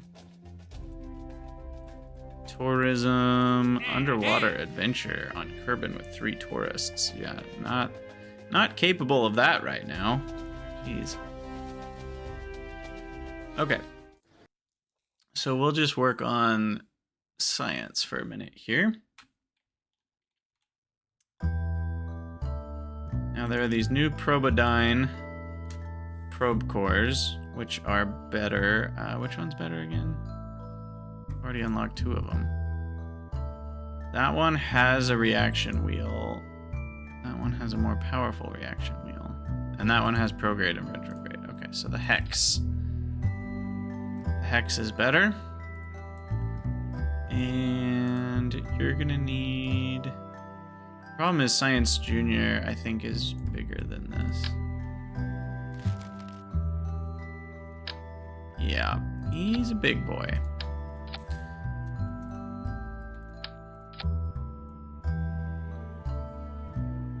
We'll do... Well, one of them will be really easy. Test the second. This one is going to be grab science and recover the craft. Because you can get science on the launch pad. So that's pretty simple.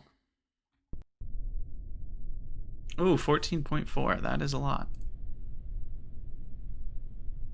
So that's a third of what we paid for it. Already done. And that's going to be for every single biome. So what we'll want to do is we'll put parachutes on it, launch it sideways a little bit, and it'll land in a different biome. And so we'll need 1 for that, and 1 for flying low, and 1 for flying high. If we can get to flying high. Maybe I shouldn't work on flying high yet. We'll just put 2 on this. Maybe a hammer. That's too much. A flea. Okay, now the aerodynamics of this is going to be real bad.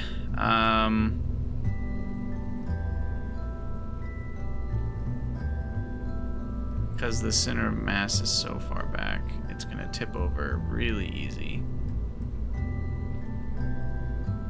And I probably can't do anything about it. How about 8 fins? We'll put them way down. Maybe that'll keep things going in a straight line. What's up, Bunny? KSP, the old one, is treating me well as usual. Though I've got a couple mod issues that I don't really know what's going on, but that's par for the course. So that's not that surprising.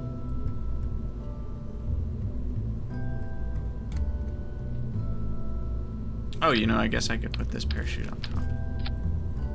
I hope that'll be enough of a parachute. I guess we'll find out.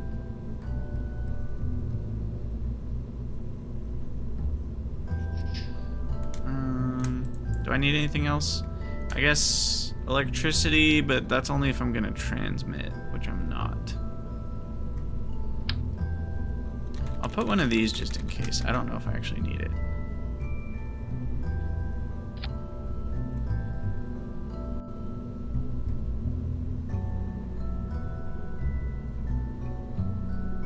Yeah. Thrust limit, smidge. And see what happens. We will see what happens. So the goal is to get one at the biome we land in and one when we're flying. So that one. Flying low.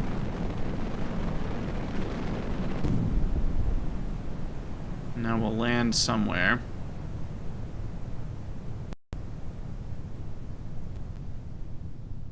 To the top, turn over, fall back down. Time warp here a bit.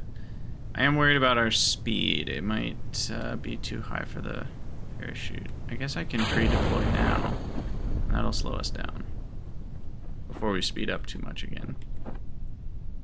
Okay. Cool, cool, cool.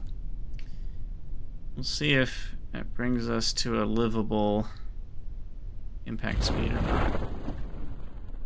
10? We might survive. Whatever hits the ground first might not, but the rest of the craft might make it. You know, break your leg but save your body kind of thing.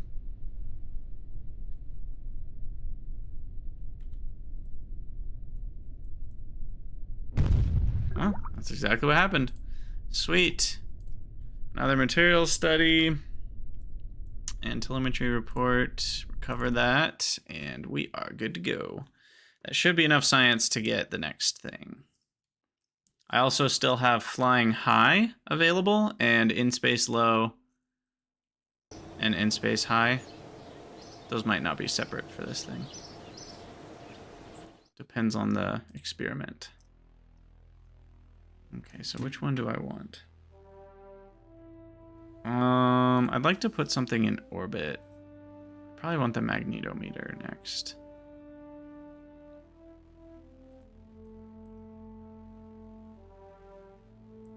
Though the wheels, they're not rover wheels. When do I get those?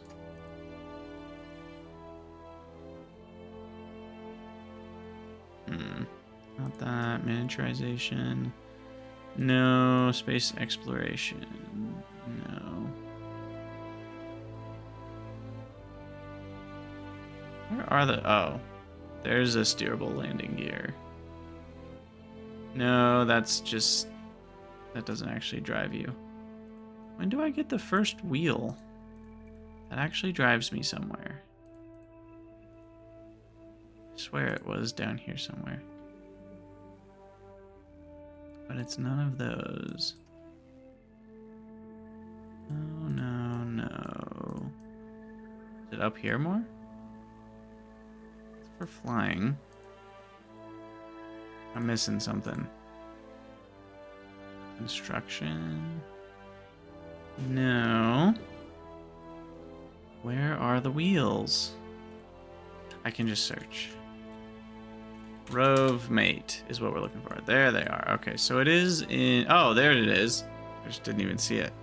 Okay, so it is in space exploration. So it's 90 points. And then we can really make something that'll go around the Kerbal Space Center and get, like, all the science. So I might actually just want to grind out that other 30 science, and then I can work on the Kerbal Space Center science cheesing vessel. Which is great. But where do I get 30 more science? Where do I get 30 more science? I guess... Contracts, maybe? Because I've already done...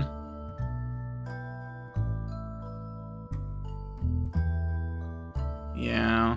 I mean, I could could do ScanSat, but I don't have the right stuff for that yet. I could try the bathymetry one. I could also try some sort of hovercraft. That would be really hard to make right now.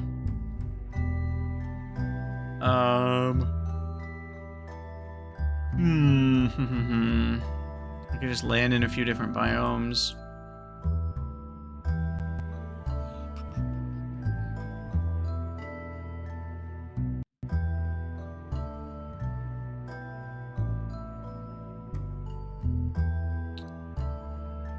Let's look at our contracts.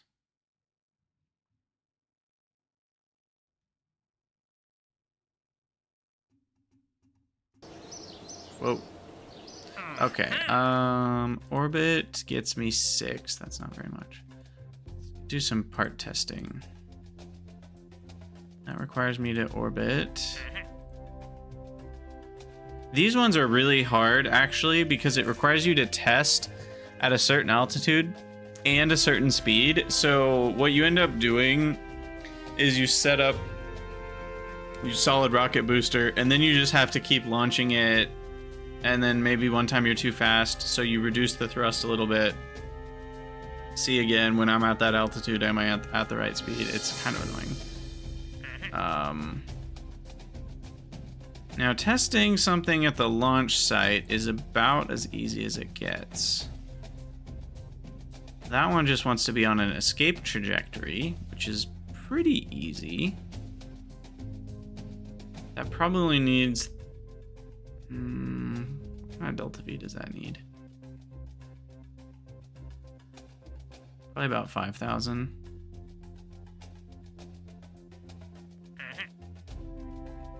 Okay, well, I'll take the launch site test. Why not? A free 6,000 funding, which is not very much, but, you know, it's something. Engine. What did it want me to test? The Valiant? No, I already forgot. Yeah. It's literally just this, this, and that's it. This is the best spacecraft you ever done seen.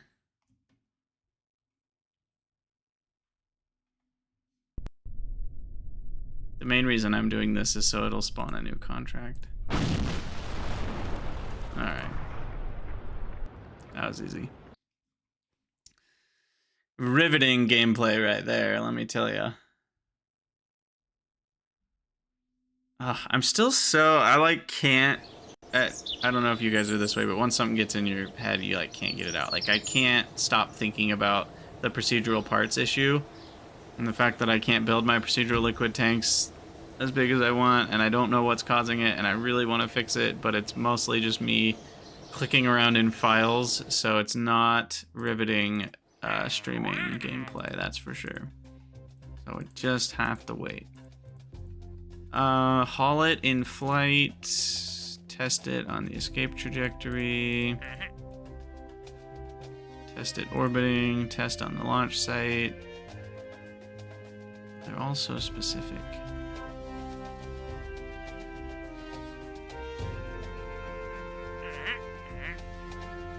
Yeah, you kind of need planes for those. Splashed down in a desert, so you'd have to find water in the desert. That's interesting.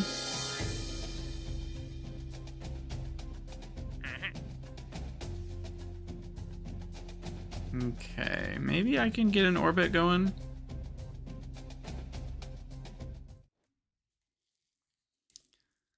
Do I? I think I have all the things I need for an orbit. It shouldn't be too bad.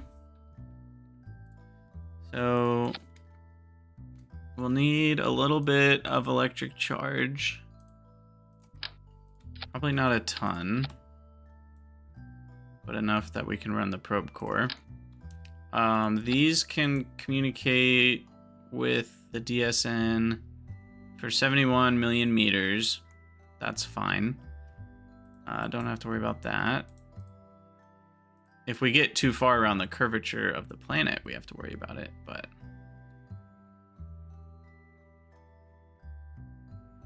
Okay. Now I've done something like this before where you haul this, so it's like that's 1600 delta V, right? Even more than that in a vacuum. So you haul it to where it needs to be, you point it prograde, and then you do your circularization burn with a solid rocket booster, which is kind of a weird approach, but I've done it that way before because you don't often need very much maneuverability, and this has a tiny bit of torque available to it. So I might do that. That thing cost me 50 delta V on that final stage. That's crazy. And then we can use an adapter plus a decoupler. Don't forget the decoupler. I need the small decoupler. And then fuel tanks. It's so annoying that it doesn't even default to the right thing. I mean, now I have this, which is literally just bigger.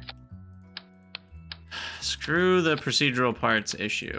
It is so cumbersome right now. Engine, I do want the swivel, so I've got the gimbal. Now that's not going to be anywhere near enough delta V. What did I say I needed?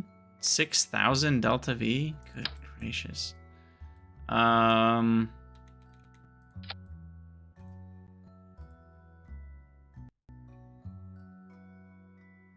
This guy? Maybe? That's not...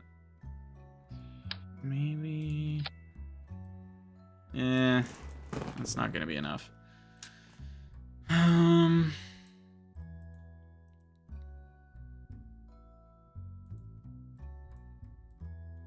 What if I do 6 of those?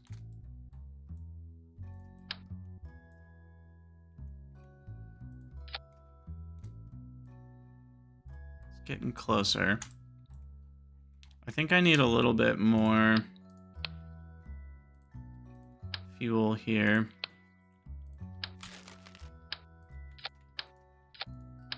Let's go a little longer. Oops. Is this rocket a long boy? Is it too long? Oh, yeah. We are over mass. We're actually not too tall. But I am over massed here. So maybe...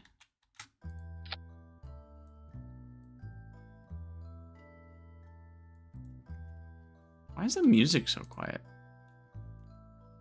Weird. I feel like it was audible earlier, now it's almost inaudible. We can try it. Who's the lucky name this time? Meta Mike. This is the KSS Mikester. And you are potentially going to be my first orbiting vessel. Okay, staging. Check yo staging. So we got those, then they decouple, then that one launches. That can be in the same step. They probably won't crash back in, but just in case they think about it, I'll do that. And then we decouple that. We should be able to turn the probe with the reaction wheels that are inside the probe core. They're not very strong, but they're strong enough. So I should be okay on that. This might be able to make it to orbit. Just barely. We'll see.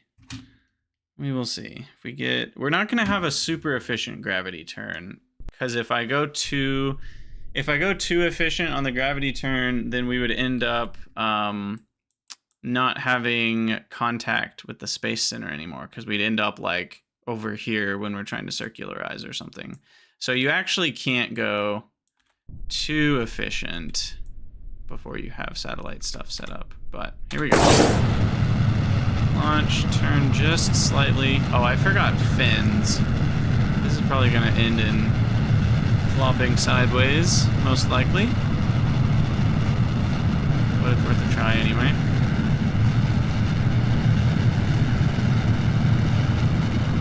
Yeah, this is definitely gonna flip over.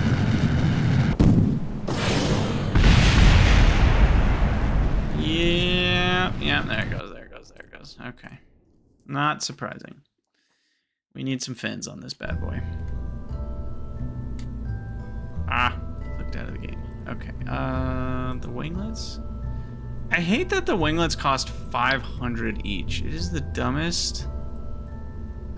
It's basically just a bigger version of this. Why does it cost so much more? It has no control surfaces. Is 4 enough of the basic fin? I think it is. Yeah. It's pretty close to the center of mass is the problem. Right? And then you've got all of this aerodynamic force up here. If you think about how much further away from the center of mass it is, a little bit of force up here has a lot of leverage to twist the center of mass. And even if there's a lot of force here, it's not very far from the center of mass, so it doesn't have the same leverage. What we can do, to help a little bit, is drag those fins down so their force is further away from the COM. We can try it. See how it goes. What's the worst thing that happens? It crashes and burns and we revert the flight. That's par for the course. All right, here we go. SAS, I'll just stay prograde once I'm in the air. Tilt over slightly just because it's... You lose pretty much nothing by going at 5 to 10 degrees starting out, and you gain quite a bit of horizontal speed for free, basically. It's far more efficient. Alright, ditch those guys. And then, yeah, we'll wait till our apoapsis is about... Like 110. Wait till it's about 80 kilometers. My time to apoapsis, we want to maybe keep around 2 minutes. I'm going to slow it down a bit here. So I'm going to gravity turn a little bit by holding prograde and... Yeah, okay, I got to slow it down a lot now.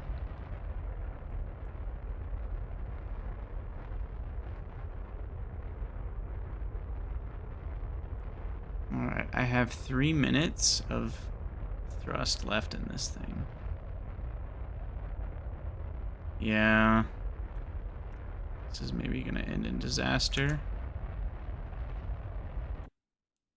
I'm gonna get closer to my apoapsis here. About a minute.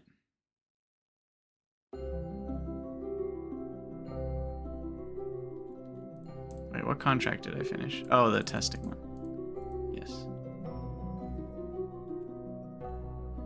Time warp. Okay, so now we need to turn over. You can see my reaction wheels are doing about nothing to turn us, but once we start thrusting, that can get us to a nice prograde. And I'm actually not going to do prograde. I'm going to go a little bit lower than that. And we're gonna see. We want to keep time to apoapsis, yeah, about the same, or shrinking even. To be the most efficient, we actually want that to shrink a little bit. 37 seconds at this burn rate. Oh, it wasn't 3 minutes. That was at the slower burn rate I had been burning at. Okay. Stage 0 is a 50-second burn. Interesting. So I want to ignite that about 25 seconds from my apoapsis.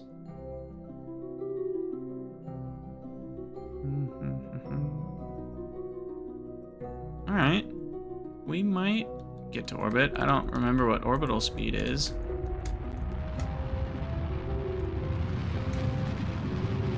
We'll burn off the rest of this fuel and see what we can do.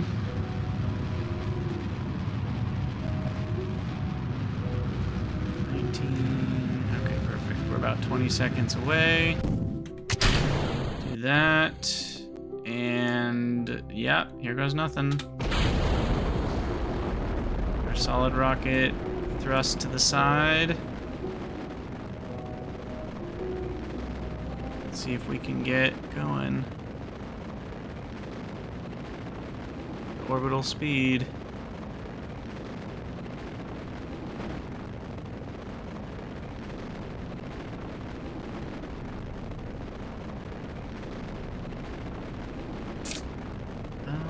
Periapsis is not quite gonna get there, I don't think.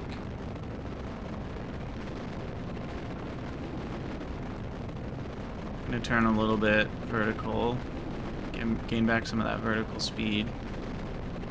But yeah, we're not gonna make it. Oh, we made it! We made it! Oh, just barely. Just barely. Nice. Okay, we are in orbit. We're above 98K. You made it, Mikester. You did it. Congratulations. Wow, that was insane. So orbital speed then is right around 4,300. If I plug in... Where's my spreadsheet? Where's my spreadsheet? If I plug in Kerbal at an altitude of 110 kilometers, it says the orbital speed is 4,220. Okay, so yeah, that's about right. So there you go. And I think we have to be, yeah, 40 minutes in orbit. So I'll time warp a bit here. And there we go. Successful orbit. Sweet. So that's not very much science still, is the problem.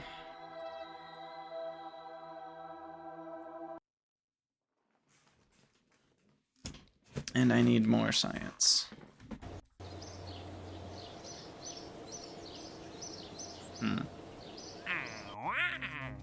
What's the next one? Orbit and recovery? Yeah, that's not happening.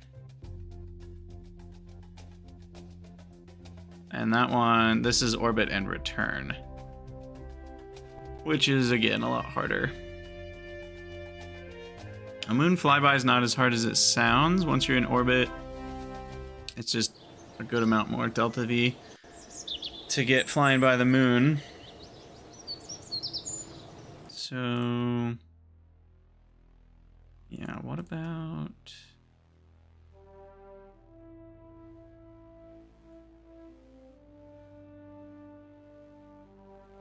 Looking for more science parts.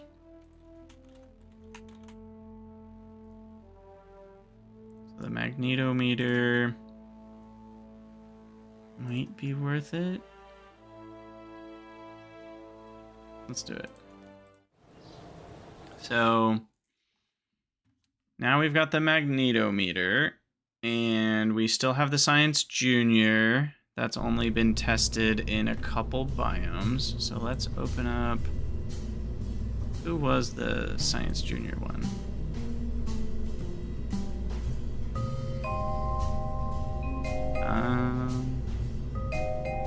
What was it? Was it the Icy Pie? No, I must have not saved it.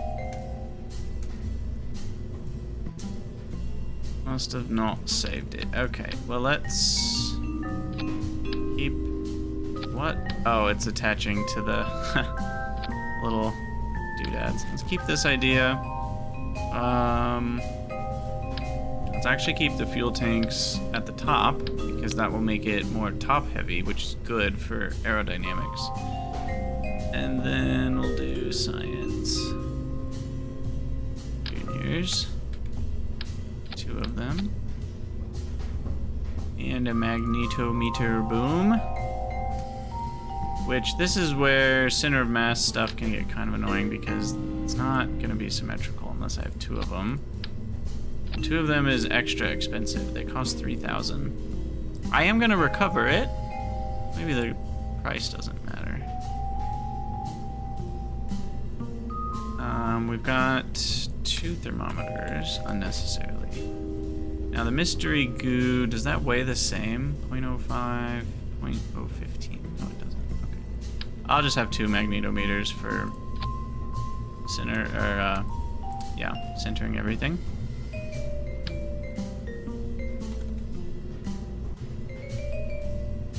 Do a few of those, not 5. 4 of those. And do I need anything else? Electricity, communications, science experiments, parachutes,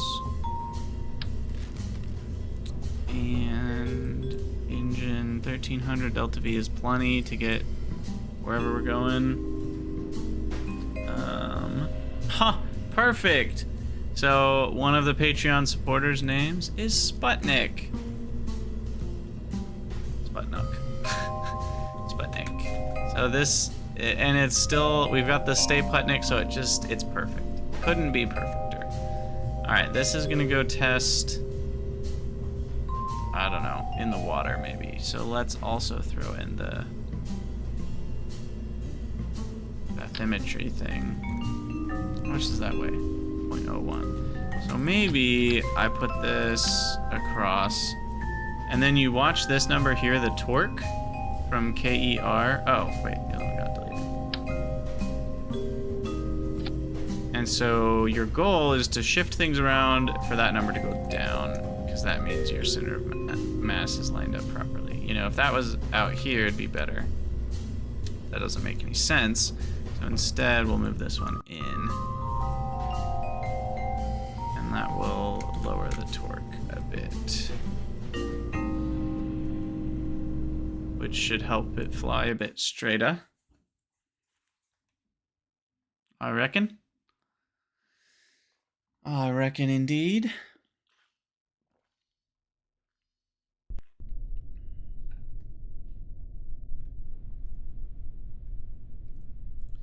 Alright. Only 3.2? Ugh. It's less science than I was hoping. I mean, it adds up when you go to a lot of biomes, but it's not very much to start with. Alright, so I fly east.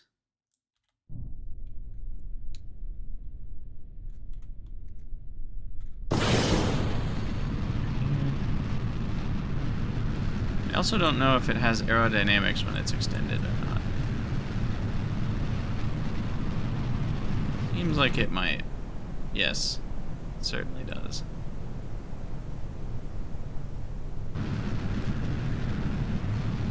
Certainly does. Oh, east is that way. Wow! It's always so crazy flying something like this. That should get us over the water.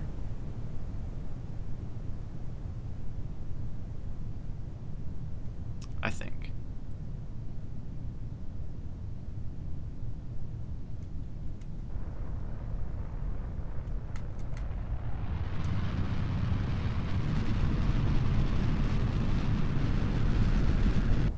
Jeez, I cannot face east, no matter what I do. It looks like our trajectory will have us go over the water, though, and that's all that matters. Yeah, there we go. Diagonal lifting body direction there.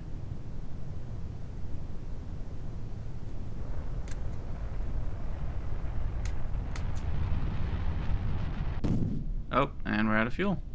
So that's it. See if we end up in the shores biome or not.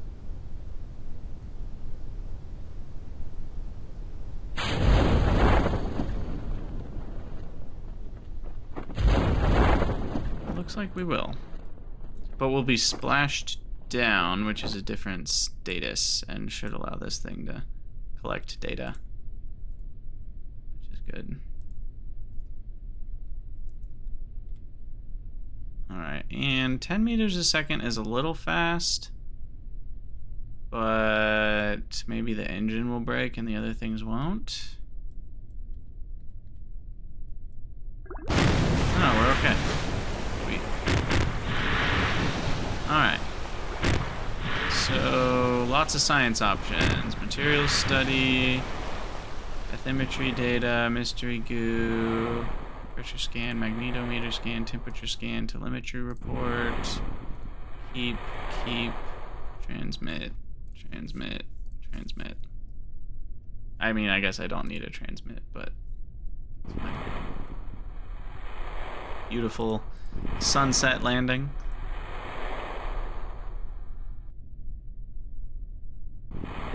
Wait, didn't I get the bathymetry data? Maybe it splashed.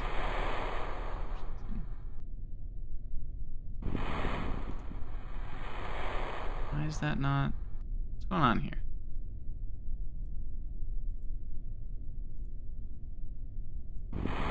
It is underwater.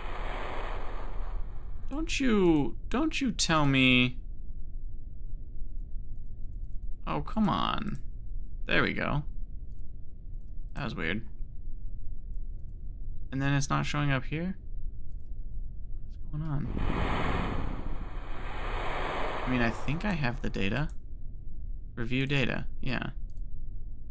Somehow I got two pieces of the same data, in fact. All right, sweet. So that means we now have enough, maybe? We need 90 for that. The one with the wheels. I have 76. Yeah, not enough. Okay. So we need to land in a different area. This time I'm thinking we add a third parachute because we were going a little fast to land on dry ground. Let's go with a triple parachute action here. And this time I will launch to the north. And we'll see if a different biome, if we can get to like the grasslands or whatever. I guess we need to go northwest.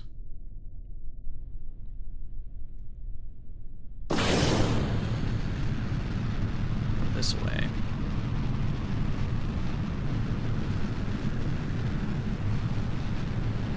More west.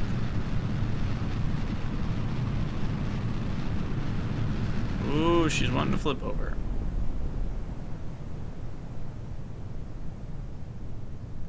She's wanting to flip over. Jeez. Well, that should land us somewhere. Oh, hopefully not shores still, though. We want something other than shores. Drat. Shores is bad. We already have shores. Let's try spinning. That's a good trick. Alright. Well, we'll see if... It's probably just all the same data, though, I think. Also, 3 parachutes is barely helping. Hey, Mintel, how you doing? I definitely do feel like it's enjoyable. I've been loving it so far. I've been having a lot of fun playing different games, and streaming Shape As was a lot of fun, and now Kerbal Space Program. We'll see how long it lasts, but it's been fun so far. Don't break. Okay, good. Weird. I guess landed... But didn't I just get these from the shore? That feels weird. Felt like I already collected these.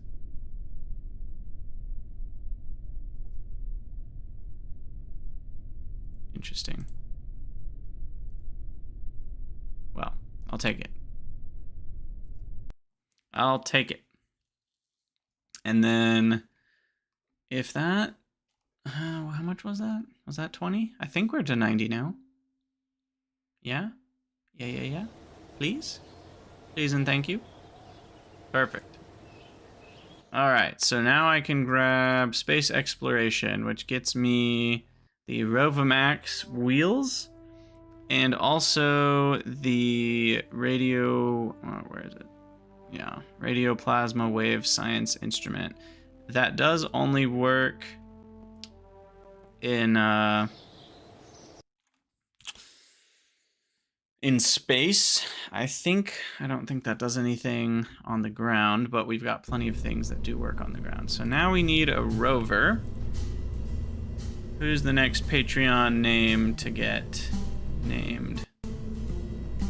Edison. All right, this is the Edison mobile. Edmobile. So this thing is going to drive all around the Space Center. How come I use the metric system in games, and is that a norm in the gaming world? Maybe. It's probably more of a me thing. A lot of games default to the metric system, and if they do, I usually don't change it. At least for a game like this, the calculations are much easier in the metric system. And like oxygen not included, same thing. It's in Celsius, and that's a lot easier to calculate things in Celsius. It's not really worth changing. But there are certain games where I change it to Fahrenheit, because I just... Like, I can know something is 10 degrees Celsius in oxygen not included, but my brain doesn't have any concept of how warm 10 degrees actually is. So there is some level of like, I don't know the metric system, but I don't need to. Like, knowing it's 100 kilograms doesn't really matter to know how heavy that is for my brain, if that makes sense. So things where it doesn't really matter if my brain has a concept of it, I usually stick with the metric system. All right, what am I looking for? I'm like clicking all the menus. Ah, the structural element. Oh. See, again, procedural stuff is useless without being able to actually change it. So I want this. And I want to rotate so it's sideways. And then we're going to do more of these. So this will be our little driving vehicle. Bigger. Oh, they're the same thing. They're the same picture.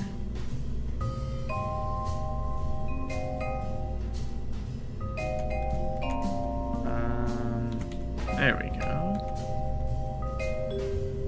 And we want mirror symmetry, not radial. Whoa. How do I... Middle click. There we go.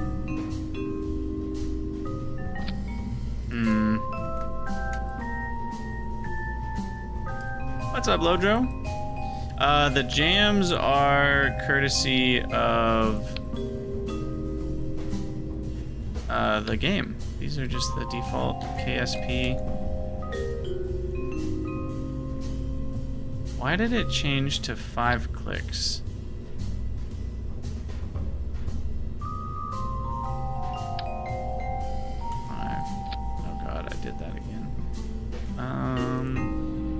Where's that setting? No, shoot. I forgot what menu it's in. The part angle display. Yeah, rotation 72 should be 90. There we go. All right, so what I really want is something like this. It's like way too far smashed into the middle.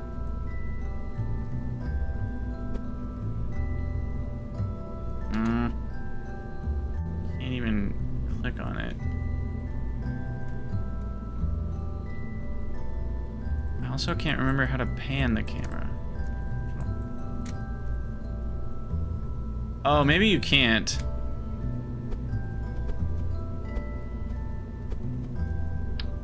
do that, at least.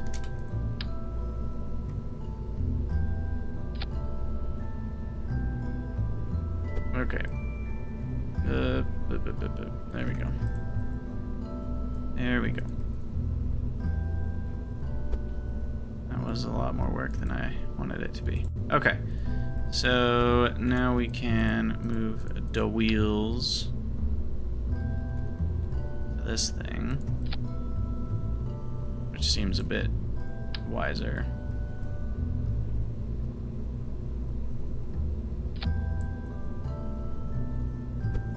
Actually, that's fine.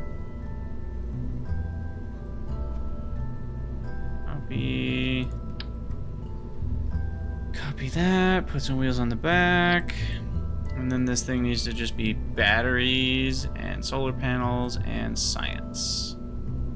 Will I do a Dyson Sphere program run eventually? I don't know if I'll get to it before Satisfactory. I should look at these options. Some of these have got to be better. That is 7 EC per MIT.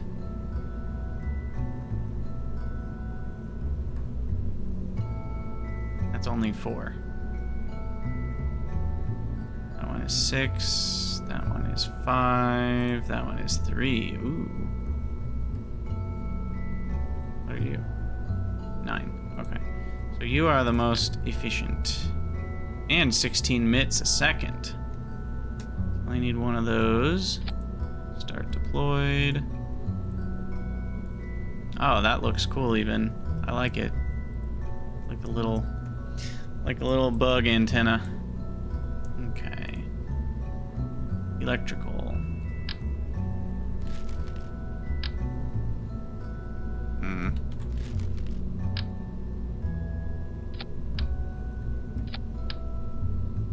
Just throw a lot of these here.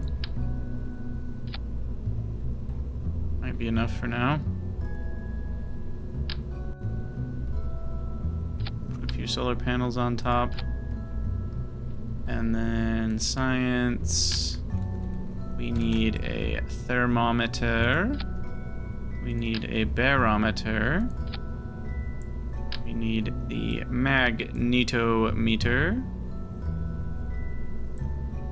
which will start extended. Why not? And we'll angle it. And then we've got some mystery goos along the side. And we'll do some Science Juniors. Oh, the radial Science Junior is massive. That might be bigger than the regular Science Junior. They're about the same. Okay, so these will be like along the top.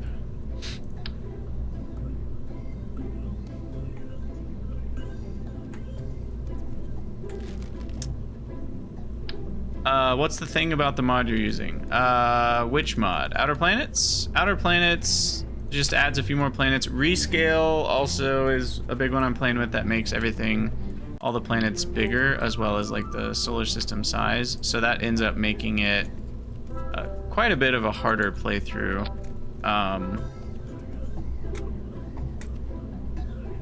That feels dangerous. Still feels dangerous. Let's just have it vertical here.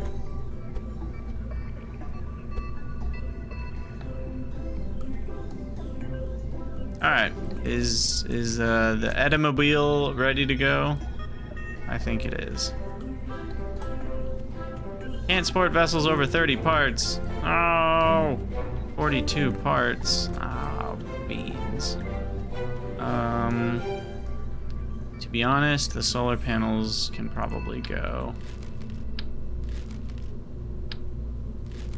And a few batteries. And I'm gonna run out of battery power so fast. I remove these. But it is pretty efficient. So maybe I remove... No, I want to have 4... Well, I guess I want to have 3 mystery goos to match the 3 science juniors. And then... I guess I'll have to remove 1 battery. could remove a girder segment. I guess these girder segments are kind of like wasted space anyway. Because I could do that. Yeah, I guess I'll get 4 girder segments back if I do it that way.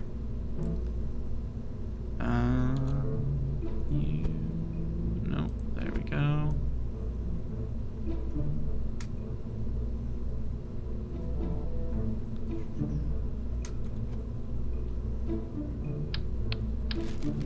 Okay. So there's 2 of those, 2 of these. I have no idea if they are correct steering or driving. We're just gonna... I usually find it's easier to just test it and then fix it if it's wrong than to try to figure out which way is the right way from the beginning. And this should get us a lot of science. Oh, nighttime is kind of unfortunate. All right, it seems that it does see forward as the right direction, and the turning is also correct. So what do you know? That is all A+. And we'll just drive on over to the Space Center here with our little ugly bug. Ugly bugly.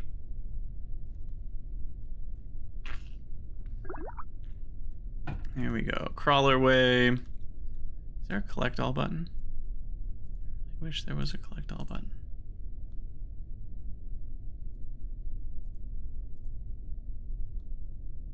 In fact, why is there not a collect all button? Feels really weird.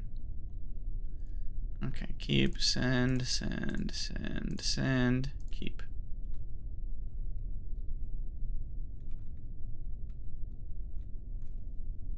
All right. Okay, hold on. Stop for a second. What's our... Yeah, that used 100 electric charge, eh? Interesting. Keep 1 battery pinned so I can keep an eye on it.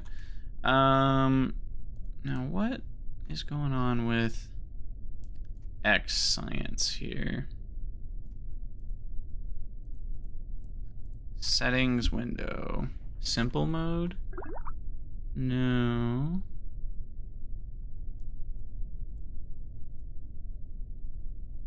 It doesn't seem like there is a collect all button. That does feel a bit odd. Okay, so now we're at the VAB, and we can get a whole new set of studies done. 1, 2, oop. Keep, transmit, keep, transmit. Nice. And then we can get 1 more. I think if you literally are touching the VAB, it's also another biome. It's crazy. Which I think it's like supposed to be if you're landed on top of it, but it kind of works if you're just right up next to it. Oh, there's a nice little terrain glitch. It's unfortunate. Can I get on top? Seems like it's gonna be tricky. That's really weird. What is going on there? That's not normally like that. That's annoying. All my electric charge is disappearing. I didn't know the wheels would take this much. Oh my god. The wheels are using everything. Okay, well, we'll need to recover this and do another flight. It's interesting. The VAB has that little ledge all around it.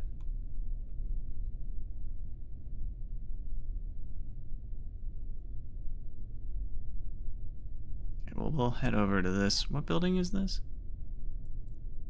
I don't even know. Oh, R&D. Okay, collect everything. And keep it all, and recover the vessel. Boom. All the science. It's such a silly, like, this is such a bad game mechanic. There's part of me that sees it fondly because it's just, I'm used to it. I've done it so many times. It's Kerbal Space Program, but there's another part of me that's like, what a terrible game mechanic to like make it so that just driving a rover to every building is worth like way more science than even, at least right now to me, you know, is worth more science than sending something to the moon. Like that just feels very wrong. That feels very wrong to me. Now if I upgrade, which one allows me to build more parts? There we go. I need to upgrade the vehicle assembly building with some of that money we've made. And now I should be able to add a lot more batteries to it.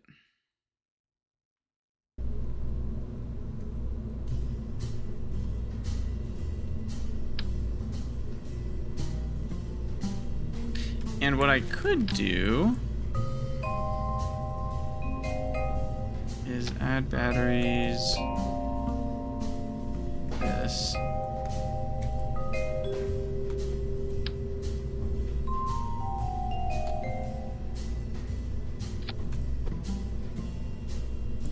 And then that way we're adding 200 per item. There's a good amount of energy. Now I don't think I'll have to worry about power. That's another, what, 1,200? No, 2,400. Nice.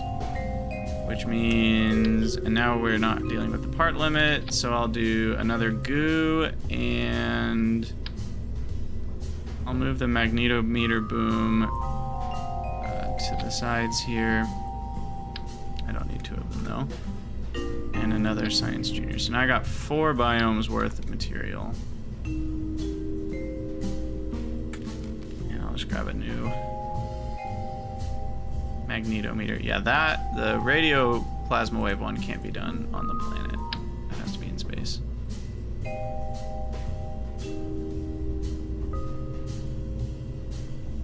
Have I tried the mod Kerbalism? No. That's the one that makes Kerbals like require food and snacks and stuff, right?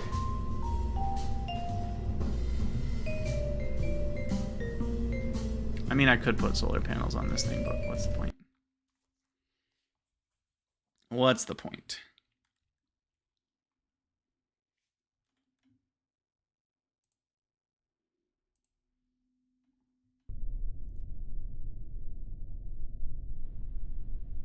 Okay, so I'm just gonna time warp to oh, that's gonna eat up some battery.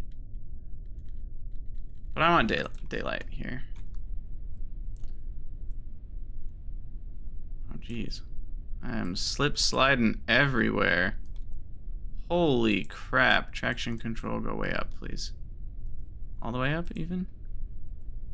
KSP's wheels are nuts. There we go. That's more traction-y.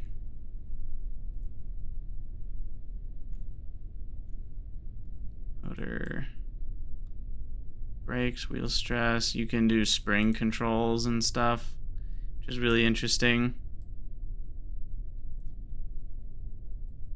See if we can make it up onto that little ledge that is over there for some reason. Whoa, off-roading, baby! Try to make things a little more interesting here.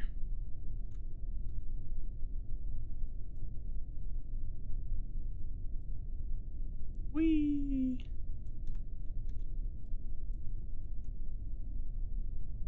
Yeah, because if I can get up that ledge, we can get another biome next to the space center. So max speed. Oh, wait, is it gone? What the heck? Where'd that? Oh, because we upgraded it. Oh, interesting. All right, brakes. Brakes. Brakes, brakes, brakes. There we go. Oop. Oop. Nope, stop. Okay, we're just sliding sideways. Even with the brakes on, huh? Interesting. So weird. gosh. What the heck? The wheels are so... What is going on?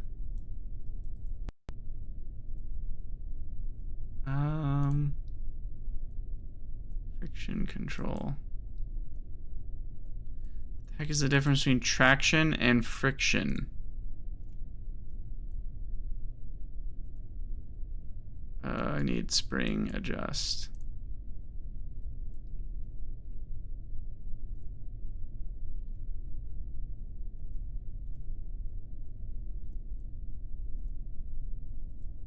I don't even know what's going on.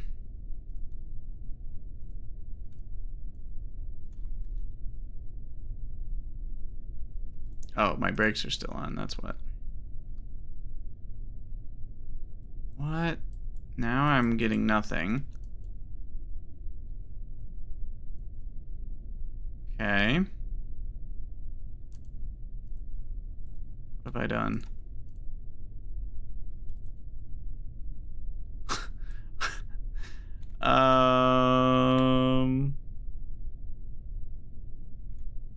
It seems my wheels and the ground have no relationship anymore. Is it the damper is too strong? Spring's too strong. Traction control is wrong.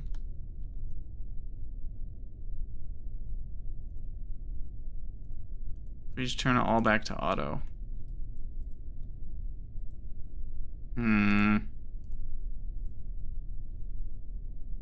This is unfortunate. I have no idea what's going on. I'm literally floating. It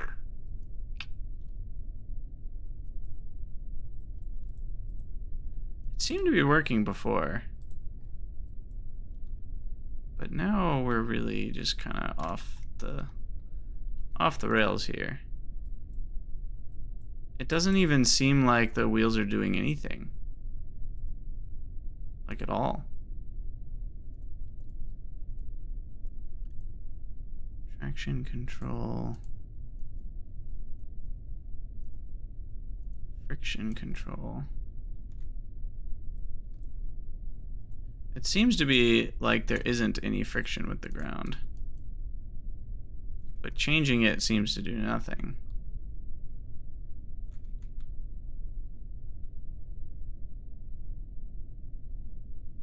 Even if I brake fully, we're still rotate. Like something seems glitched here. I'm thinking.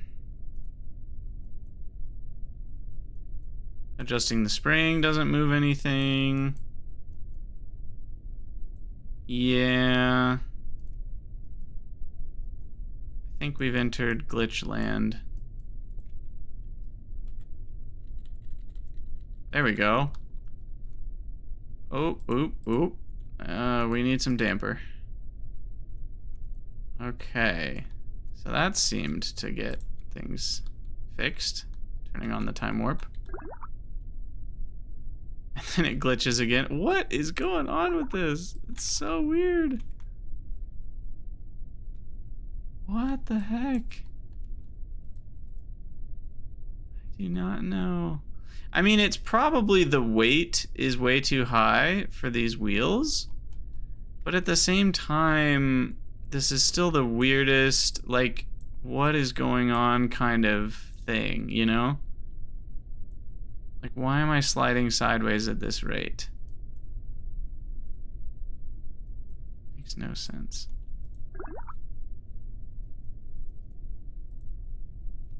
Okay, I put the brakes up to 200%. But the brakes are at 200% and this is still happening.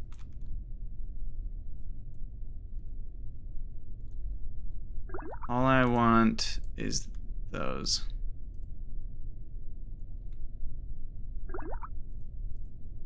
Okay, finally.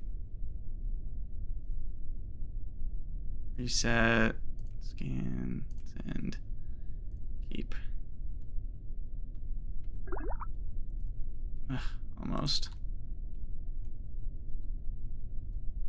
This is maybe one of the most frustrating things I've ever had to do in this game. Oh, we're back to sliding with no...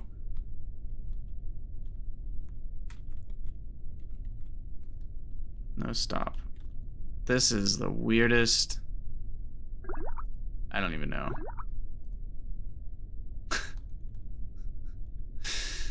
So bad. Come on, come on. Okay, we got the magnetometer. Come on, come on, come on, come on. Yay! Okay, well. I'm gonna get out of here. I don't know what's wrong with this thing. But it sort of works. He says, as he slides around like crazy.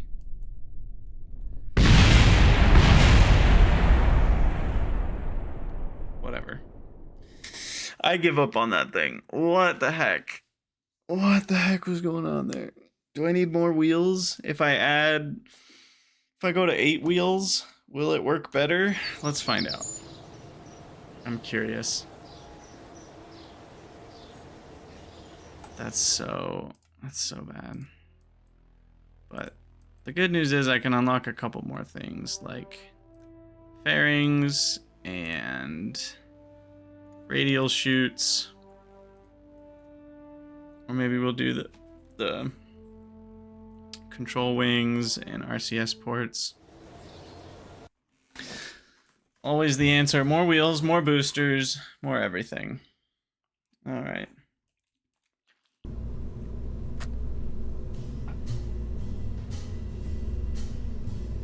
Yeah, I mean, do they have a rated weight that they're supposed to be able to handle? Doesn't really say. Who knows? But what I'm gonna do is I'm gonna copy that. I don't think I need more batteries.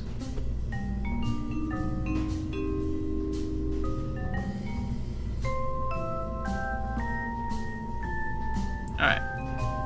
Copy that.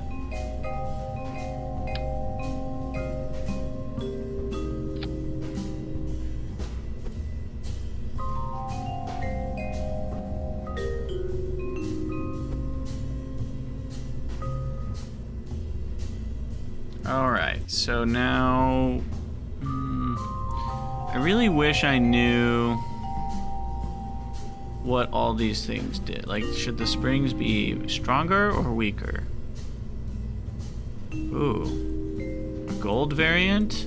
I mean, gold-plated rover wheels. Heck yeah. Alright, I'm confident that that will slightly help. Let's find out. Let's discover together. Oh, man.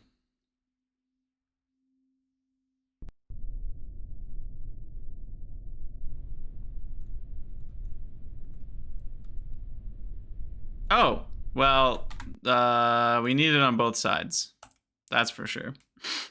I didn't add 4 wheels, I just added 2 wheels on the same side. LOL. Okay, so that means I need to have the symmetry on.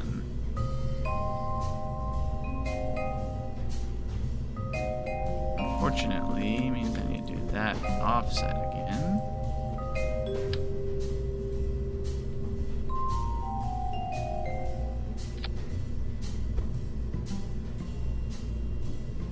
Okay. Hopefully that gets us a bit more traction. It is gonna make the amount of battery power we need go way up, though. Might actually be worth new solar panels. How much juice do those give me? 0.3 a second? Yeah, it might work. Might pay for one of the wheels or something. Okay. Please don't slide everywhere.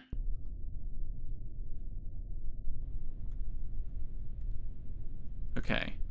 It seems, at least starting out, to be slightly better.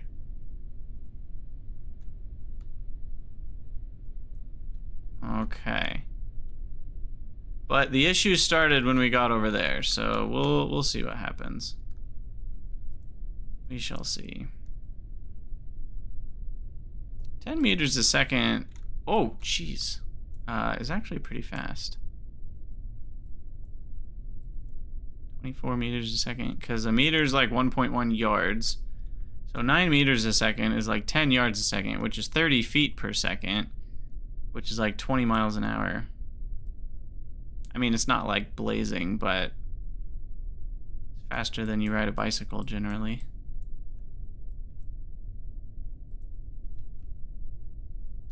Okay, so first order business is to go over towards the tracking center, I think.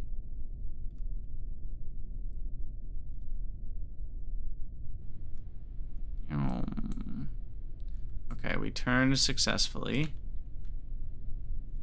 I should probably dip down into the biome, whatever this biome is. It's also weird that driving backwards does nothing compared to like applying the brakes. That's something that's always confused me about rover wheels. Oh, I guess I've already collected all the science from the shores biome. Okay, boom, boom, boom, boom, boom. There we go. Transmit, transmit, keep, transmit, transmit, keep. Do I get something for touching the building? I feel like that's when all hell broke loose. In the last run is when I touched the building. Everything went absolutely sideways. In some cases, literally, like I was rotating sideways. But this seems to be okay. That's what I was expecting to happen on the last one. Okay, keep, transmit, keep, transmit, transmit, reset.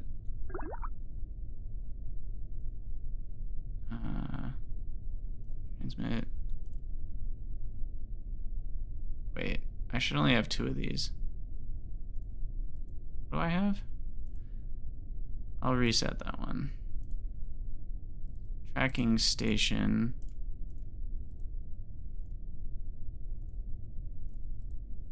What are you? From tracking station. There should be 2 versions though. Tracking station hub. Okay, there we go. So that one can be reset. Okay. There we go. All right, on to... Does the tracking station radar get me one? Let's find out.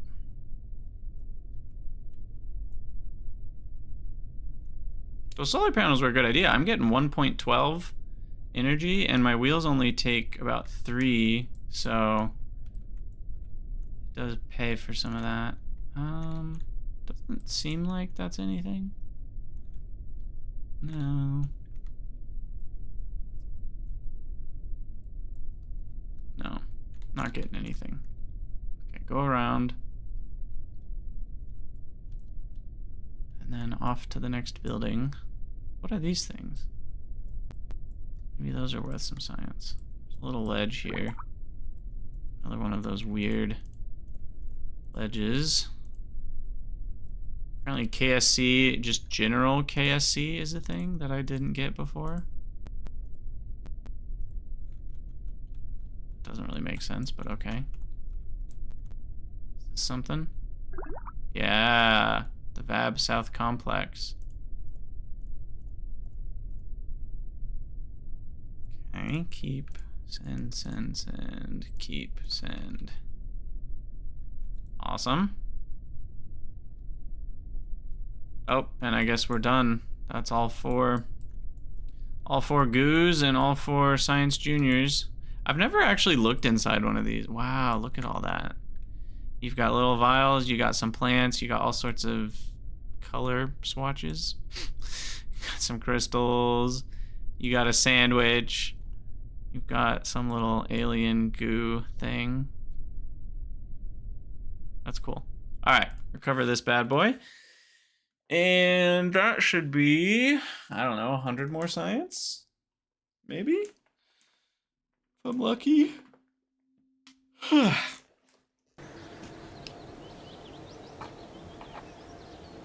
Yeah. Sweet. Okay, so I could do heavy rocketry.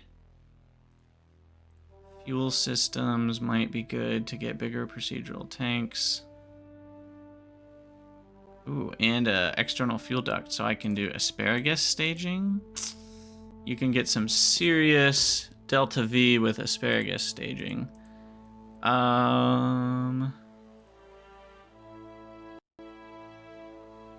So I think we're at the point now where we could make a pretty good orbiting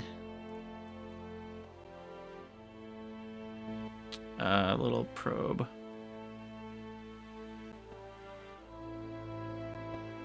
Oh, I'm 2 science away. Are you kidding me?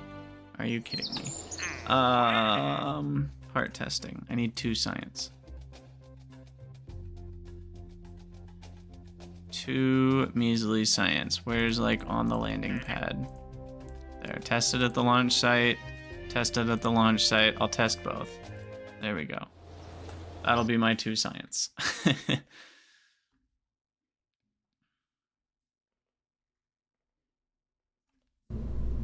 Okay, new craft. What did I need? I need the Space Y06R radial SRB. It's that one. And then I need the hammer solid fuel booster.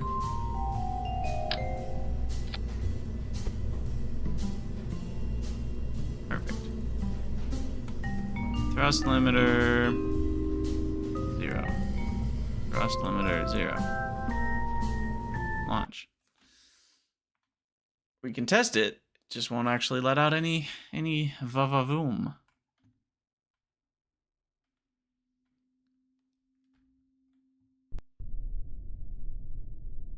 And then we'll have our 2 science. Huzzah! Wow. Alright. Again with the riveting gameplay. Now let's actually build a rocket that does something. This rocket will go to orbit and maybe return. Returning from orbit's a little tricky because of the heat mechanic, the re-entering part. What do I want? Do I want electrics? Better batteries, better solar panels. Could be nice. Miniaturization gets us the cube, which is pretty cool. It's lighter. Advanced flight control gets us a bunch of different thrusters. Ooh, the seismic accelerometer is a really good science collector. Maybe I should do that.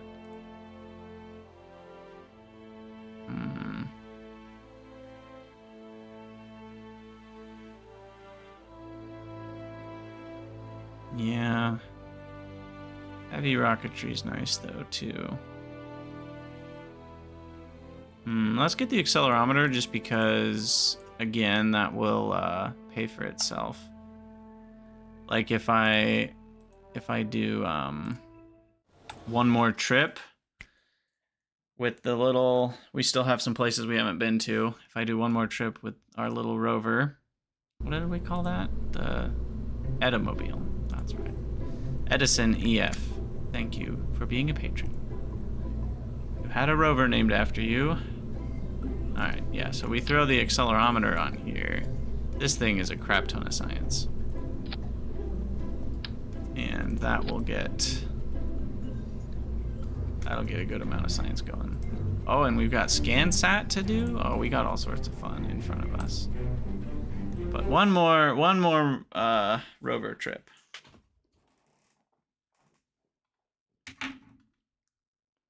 And then I think I might do a geostationary satellite because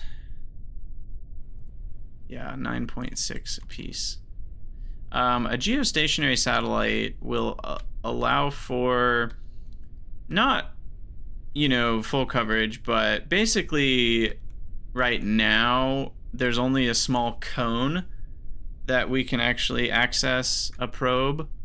Whereas if we do a geostationary satellite, it's like most of the sphere around Kerbal. There will be a dark spot, but it won't be a huge dark spot. Whereas now it's a pretty huge dark spot. Because like right now you have the sphere, and the only thing we can control is the flat plane above that sphere.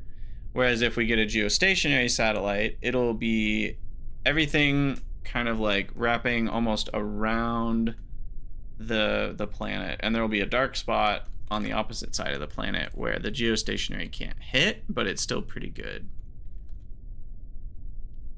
And then the geostationary always has a connection to the Space Center, of course, because that's what geostationary means. All right, another seismic scan. This time I'll head over to this building, the little contract place. What's up, Dave? Hello to you. Good night to you.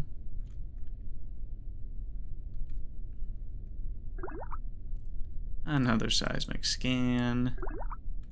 And yeah, here we go. Mission control. Grab all those goodies. Transmit, transmit, transmit, keep, transmit, transmit, keep.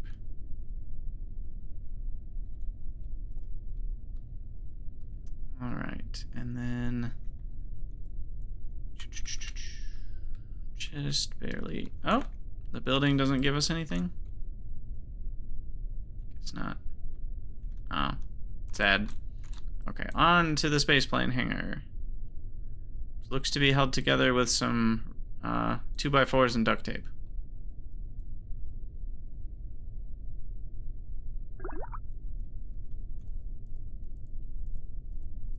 Nah, you're not too dumb for... You can play the game a lot of ways, for sure.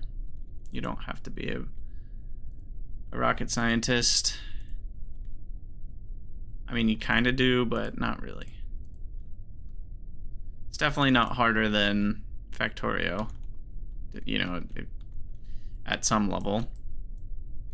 There's some things you have to learn, but there we go. There's another building.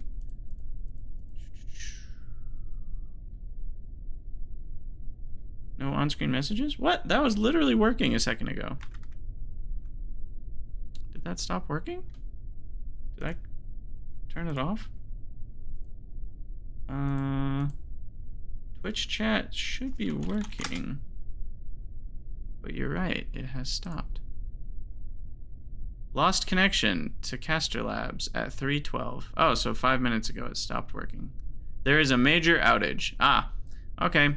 Caster Labs outage, that explains it at least.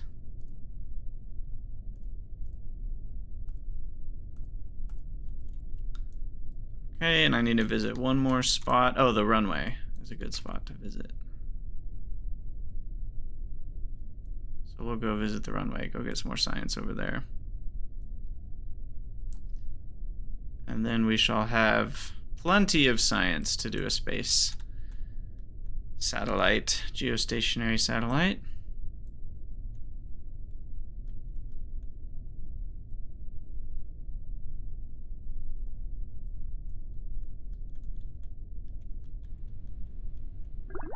There we go. All right. And then we just keep everything because I'm going to recover it. So it doesn't matter. Come to a break. Top. Cool. Okay, so now we should have enough science for the one. Well, which one was it that I wanted to get? I don't even remember.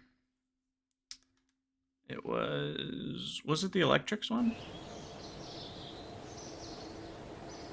But either way, we've got 223, so now I can get 2 more of these. So definitely want the electrics. Do I? Yeah, those solar panels are so nice. And miniaturization gets me the cube. Do I care about the cube? It weighs less, which is what's nice about it. And we get some new antennas. And our minimum fairing diameter goes down.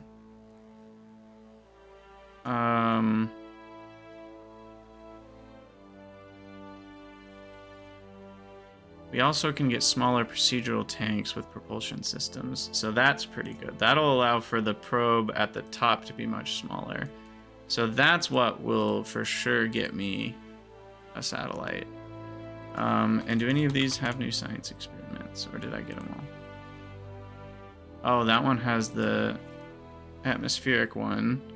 That only works when you're flying. EVA experiments kit. Those are Kerbal related things. Gorsat. Yeah, okay. I'll probably do the electronics one. The panels is nice. Sweet. Okay, so the next mission is gonna be to...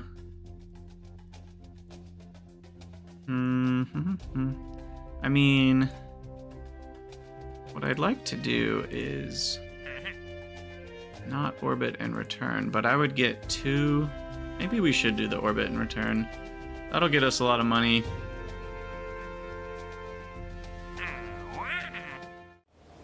And now that we have smaller probes possible, we should be able to just smack a heat shield on one of those and a parachute on top.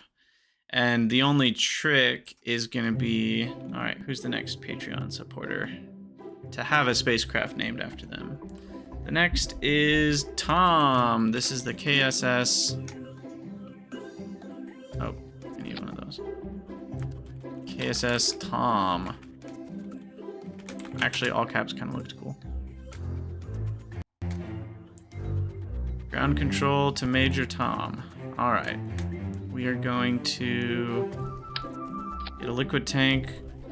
Wait. Why can't I get... Oh, do I have to... Hold on.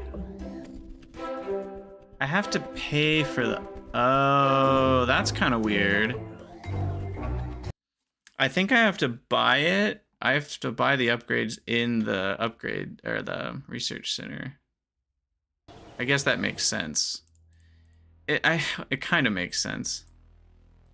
I have to purchase that here. I see. So anything that's an upgrade, which it's kind of hard to see if it's an upgrade or not. I guess if I type procedural,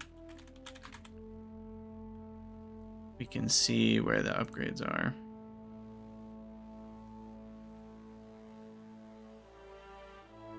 Interesting. So we have to purchase them from inside the nodes. That one. That one. And why was that not showing up when I searched procedural? Does it need to be all caps?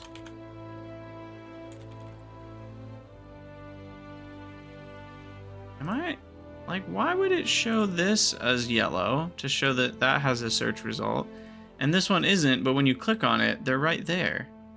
I don't understand this search function and how weird it is. I'm not going to pay for that one right now, because I don't generally use procedural SRBs. I think there's plenty of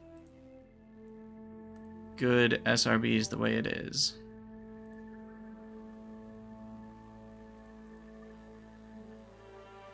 Oh, that one's not researched. That's why I can't buy it. I was about to freak out.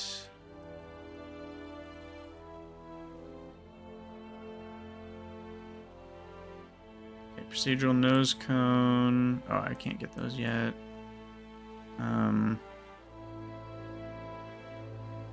That's the one we really want to buy.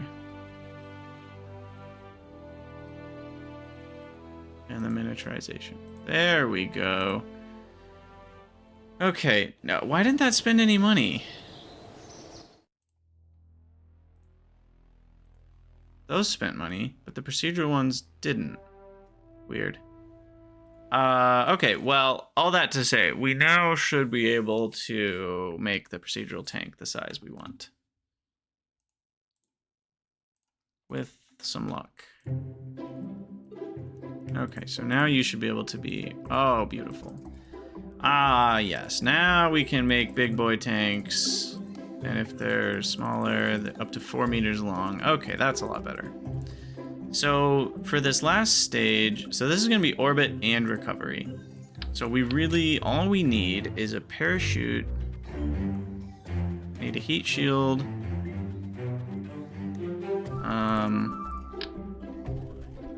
Can be a little one. That might be too little.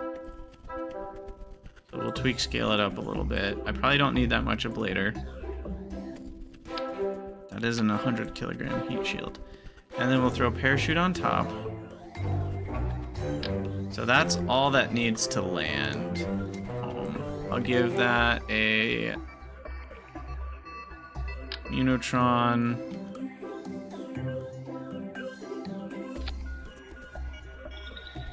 Is there a better one that doesn't have needing to be extended? The reason I like this is because you don't need to extend it. So that's what's nice. It is 16.5 electric charge an hour, which means I will need probably some solar panels on this thing.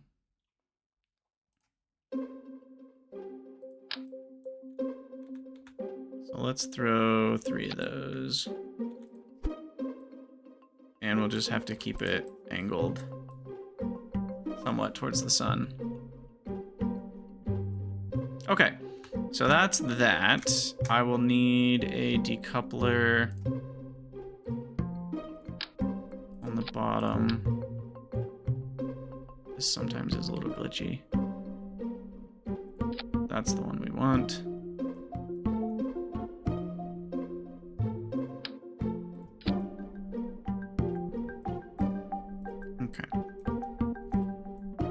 Now I can throw a little baby engine on this, maybe the Spark. And that's 1300 delta V right there.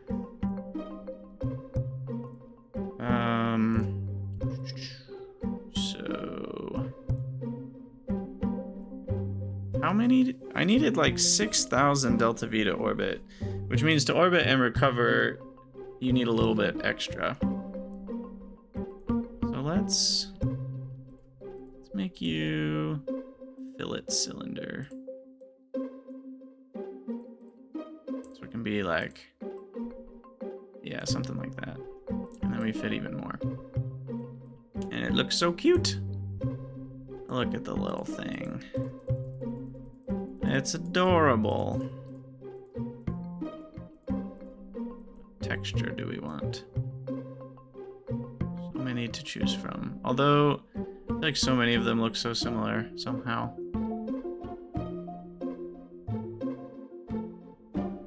Go with that one. Okay, so there's our little... That should be able to both finish the circularization and also deorbit. And then fall back down towards Kerbal. So then now is the time where I grab decoupler and we get a procedural fairing going here.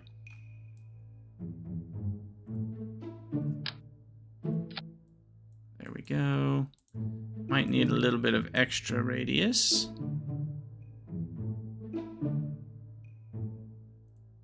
Where is the... Oh gosh. There's an extra radius button somewhere. Where are you?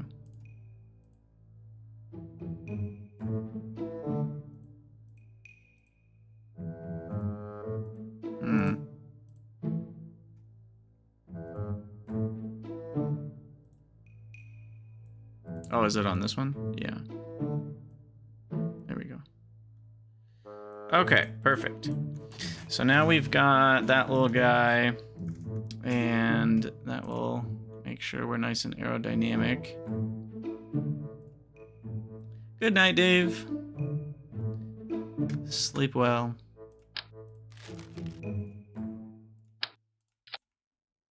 Okay. So now we can just get a basic, like, 4 meter long swivel. Maybe a little bit more than that. 8 meters too long? 2,900 meters a second, delta V. Yeah, that's pretty close to being done. Okay, and it's perfectly aerodynamic, and the swivel will rotate it. So I don't think I need a ton of fin action on this. Probably just basic fins will be fine. And then we just need a couple boosters to get that extra delta V. I'll just do 2 simple ones. What's that? 3? No, it's not quite enough. That's only 381. I'm thinking something that's at least 500. Thumpers might be too big. That'll give me a nice excess of delta V, so I don't mind that. I'd rather have too much than too little.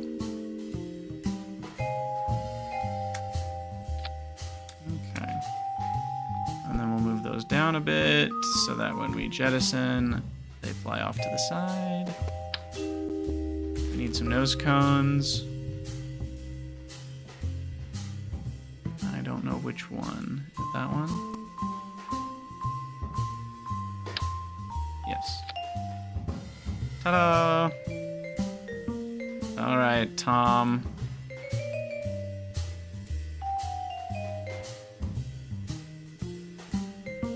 Where did that texture go?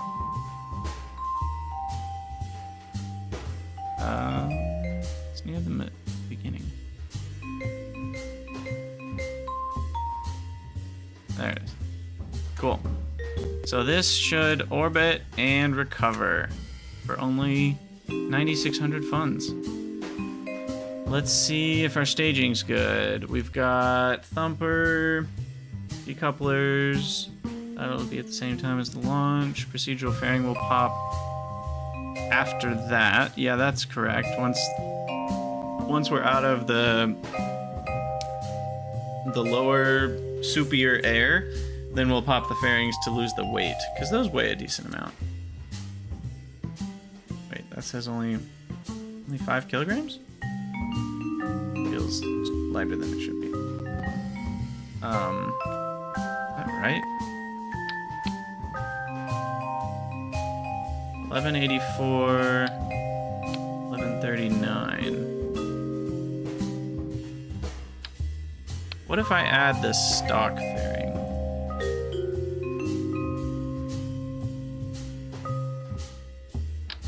Curious how much that weighs.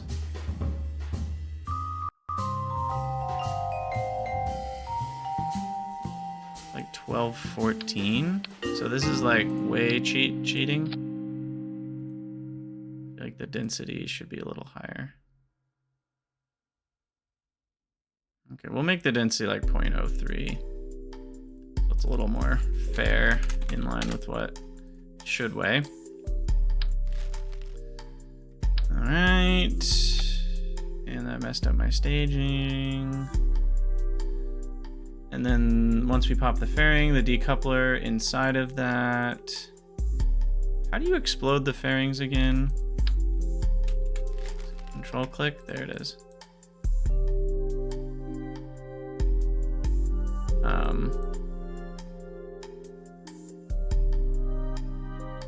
Decouple engine, decouple parachute's the last thing. And I can't set the parachute to be anything specific other than minimum pressure and altitude. Deploy mode when safe. Spread angle. It'll be super light. Okay. Save. Let's do this. Oh no! The launch pad can't support vessels heavier than 18 tons. Hopefully I can pay for that. I always forget about that. The first level of launch pad is just so wimpy. You can't even have normal sized boosters on it. No, I need 75,000. Okay. So I need to do a part testing mission. That'll make me like 20 grand. This seems pretty doable. Pretty low speeds, pretty low altitudes. I should just be able to do a SRB. And we'll just have to configure the height on it. So it wants me to haul the Mark 16 parachute. So all we need now, do a hammer and an adapter and some fins on the bottom. Definitely don't want those to stage together. And we need to be going 200 to 290 when we get to the 9,000 meter range. Honestly, I think about 50% thrust is going to do it. Let's see. Let's see.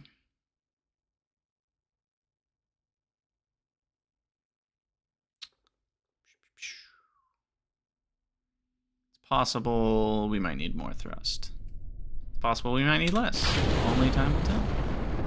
Oh, I should have done spin stabilization. Okay. This actually might be too fast. Because we're going to get above 290. Yeah. We're at 290 at only 2,200 meters? Yeah, that's a problem. Revert to vehicle assembly. We got to lower this thrust by quite a bit. Let's try 20... No, that's too low. 27%? And I will spin stabilize because there's really no reason not to. Because I don't need to have any attitude control for this rocket. It can just go straight up. Let's see if that gets us there.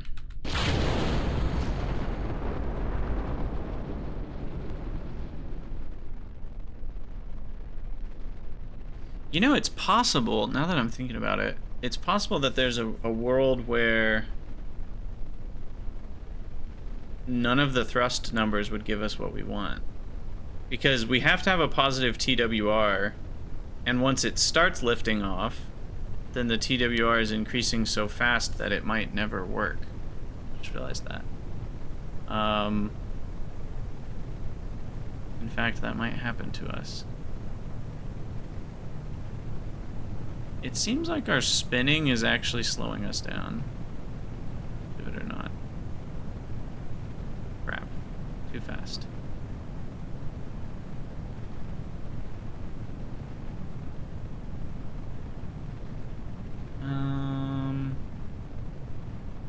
Yeah.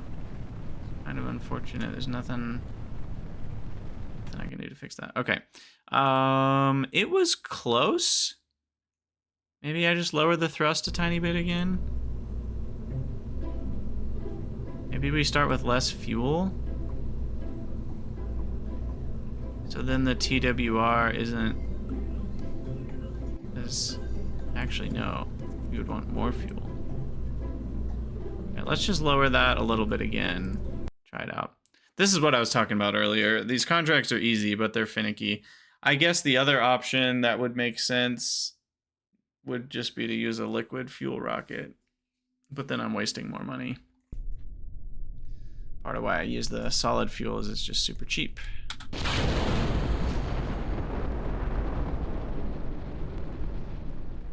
Maybe that will be a small enough TWR that will stay below the speed limit here. It's crazy how fast it's spinning. Those fins would come right off. In fact, they are coming off graphically.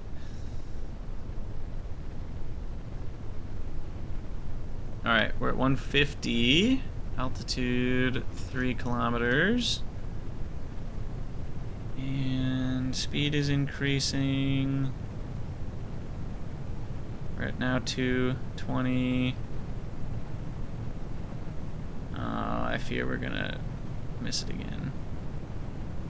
Close. Ah, it was really close. 290, and there's 8 kilometers. Okay. So what's the way to do this? The way to do this is decrease the thrust a tiny bit again and hope for the best. No, because then we burn more fuel before we even lift off. I don't actually know what's going to happen if we lower it down to a TWR of 1. Let's find out. I'm curious. There's a part of me that's thinking it actually might have the reverse effect, where it ends up like we're so slow at first, and then we burn off enough fuel that then but it's always ramping up. I don't know. I actually can't predict it. We are going real slow. Need to get that spin stabilization started.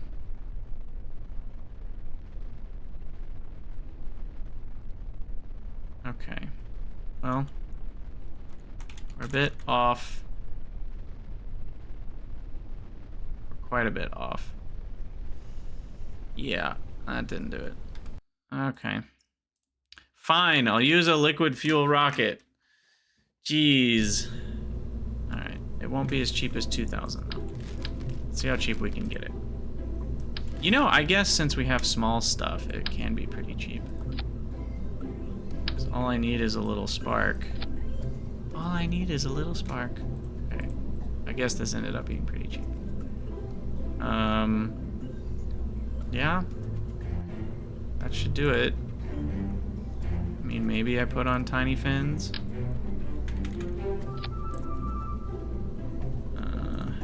Scale down just so that it can steer a little bit.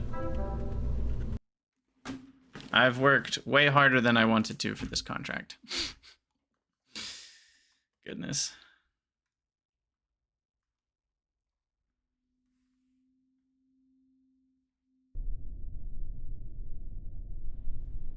All right. Go straight up, and then we can just slow down once we get to the speed we want to be at.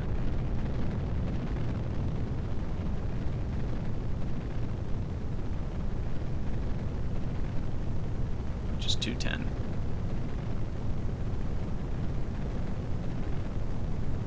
Put in to be easier. Alright, slow down. Perfect.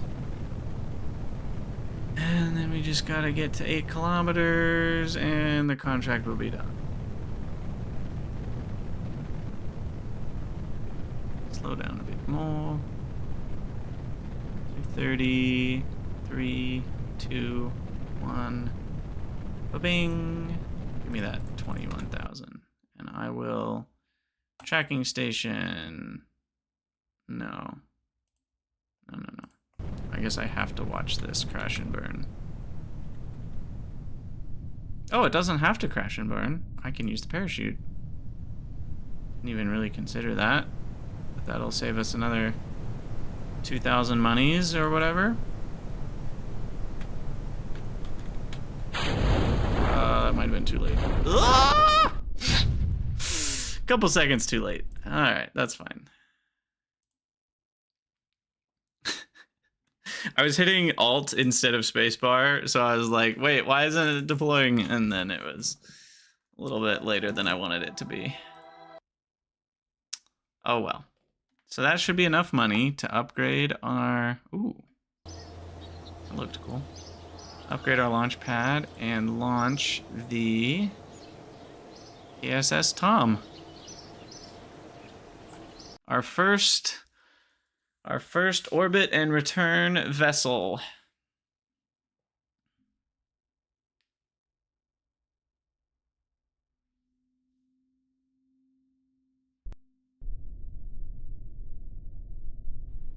Okay.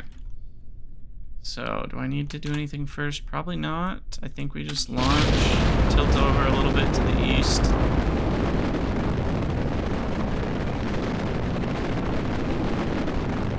Maybe to about 90%. Just hold there.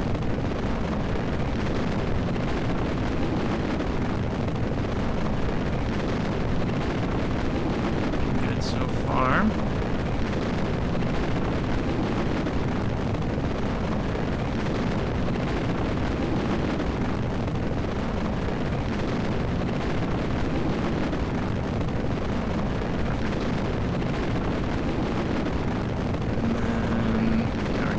time to apoapsis to about a minute.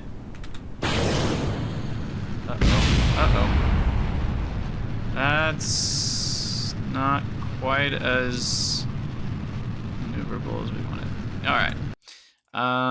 So I need bigger fins. Or more fins. One of the two. Yeah. I wonder where my center of mass is without those. Yeah, I mean, it's pretty high up. I'm surprised. Yeah, I guess those fins just don't have enough area. What's the next cheapest one?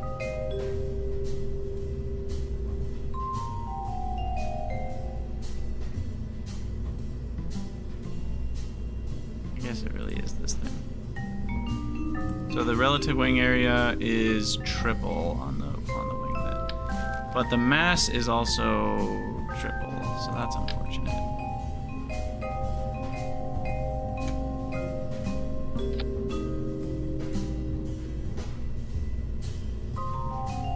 I could always scale them down slightly. Maybe 80%.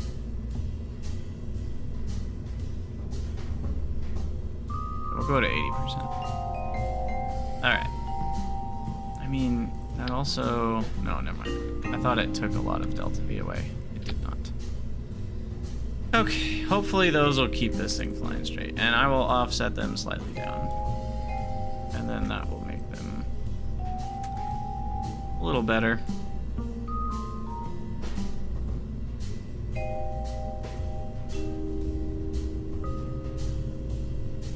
Alright, KSS Tom, you're going to space.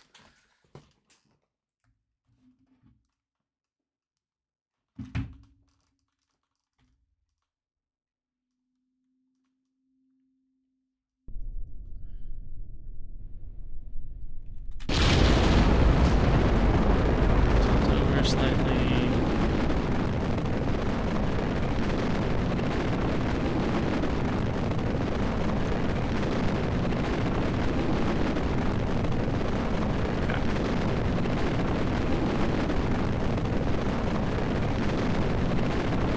Seconds left.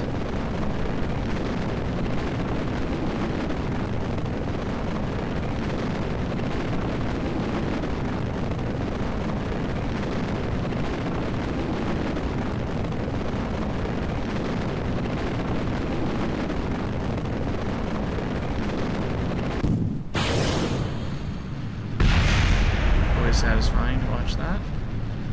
And yeah, I want to get my time to apoapsis to about a minute, and then I'll start backing off. We'll hold prograde here.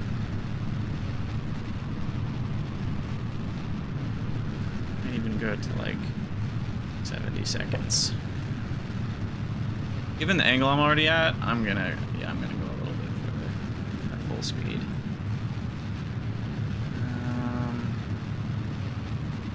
Go to a minute 20.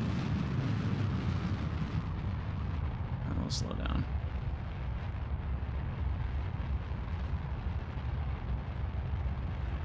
Okay, and then probably about 50,000 meters we'll pop our fairing.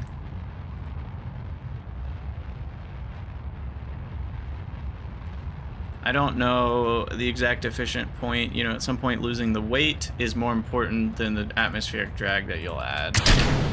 I don't know when that point is.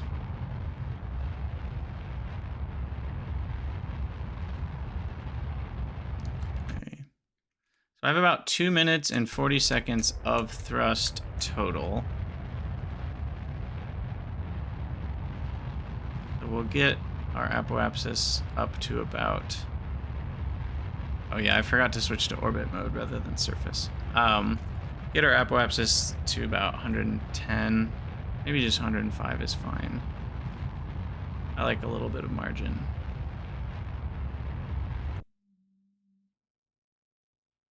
And then 59 seconds left on this. That'll get me to mostly orbital speed, so I probably want to start burning when my time to apoaps is about 45 seconds, maybe?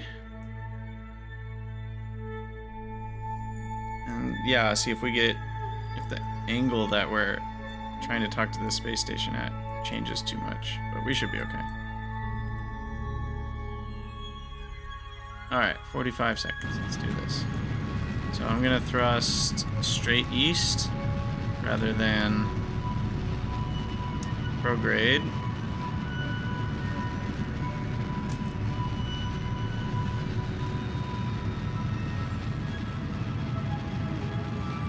That'll help circularize our orbit a little bit. Waste a tiny bit of fuel doing that. Stay closer to the Kerbal Space Center though. A lot of trade-offs that you make.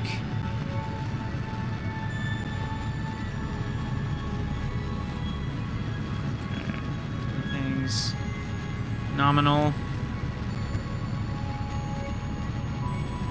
Why is it saying 511 meters a second? I thought we had a lot more on our top stage. We have a problem if I only have 500 meters a second delta V on that.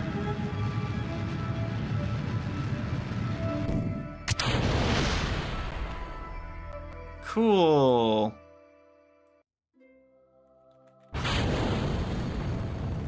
Really cool.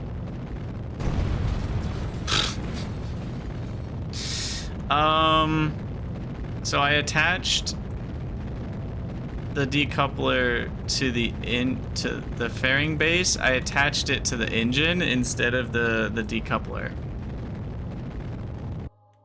That's what happened here.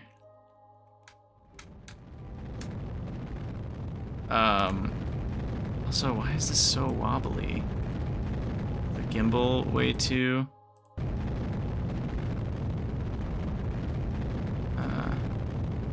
Way too fancy. Yeah, that was kind of bad. What's my vertical speed? Negative 150? Okay, so I need some extra vertical speed here.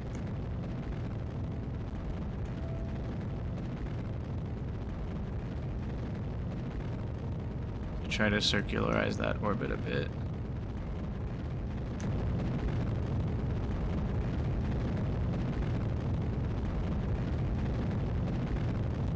All right. Yeah, I have enough delta V because we have enough extra to just burn a little bit to get my vertical in line here. So, did we do it? Technically, no. Our periapsis is just... which way do I need to burn to fix that? I guess I need to now go a little bit down. That way. There we go. Okay. Now I'm officially in orbit. There we go. So now I just need to land or splash down on Kerbal. And the way that we're going to do that... I'm going to save the game real quick. The way that we're going to do that is we're going to orbit around the planet.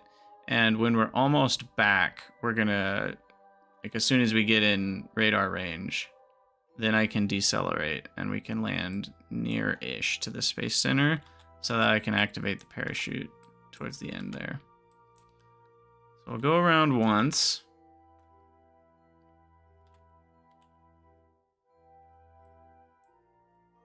And I didn't pay attention to where the sun is. Are we facing? Nope, I need to be facing the other way.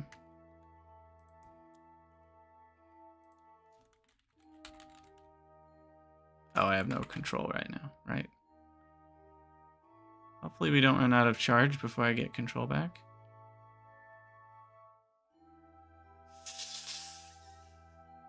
I think I'll be okay.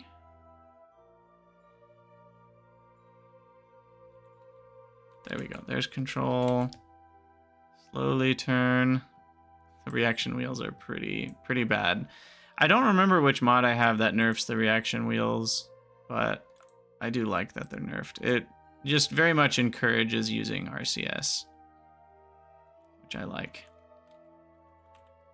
Because the reaction wheels in vanilla are just way too good. All right, and now I should be able to just point retrograde.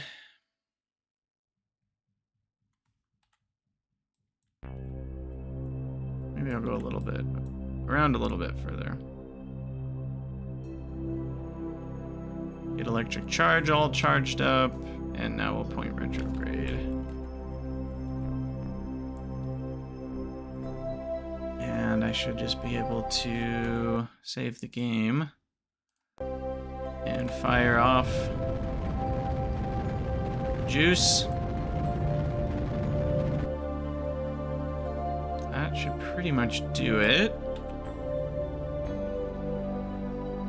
And yeah, we'll just stay pointed retrograde relative to surface. Time warp till we hit Atmo. Physics warp.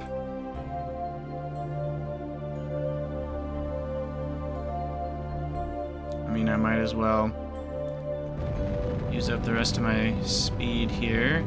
Slow down an extra 600 meters a second for free. And then we can jettison. Now it's all a matter of heat shield.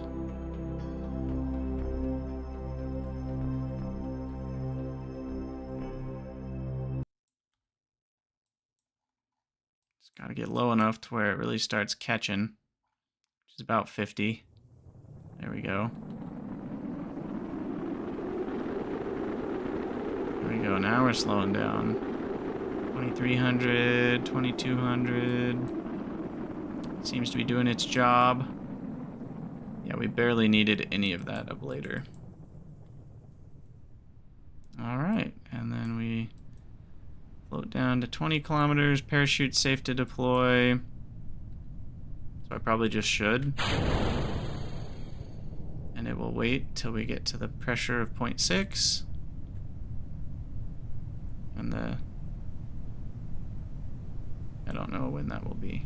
I guess it's about 60 kilonewton per square meter. I don't remember what full pressure is. It's 100 and something, I think.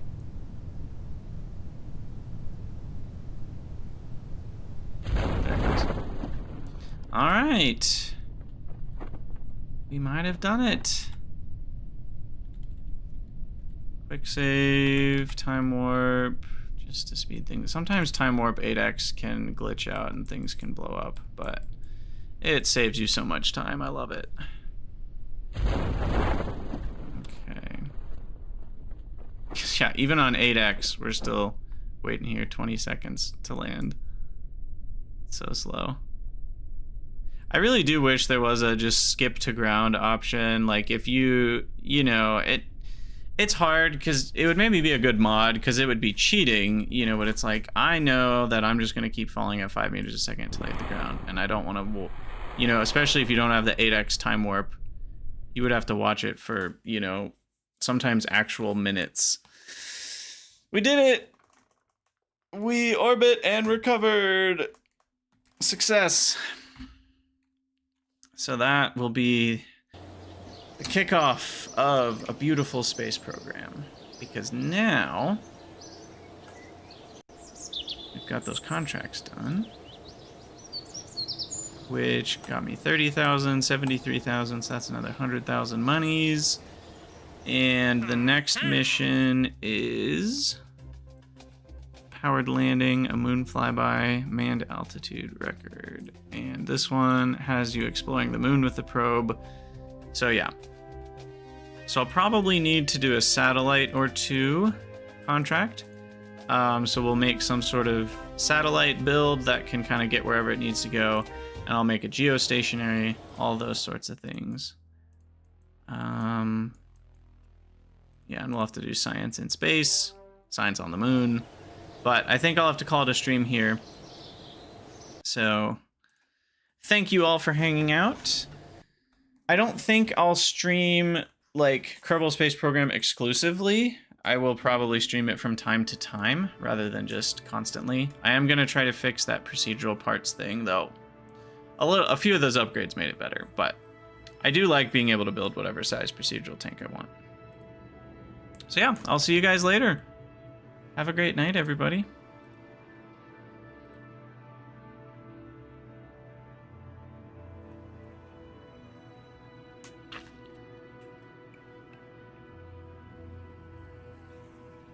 See you later, Lojo.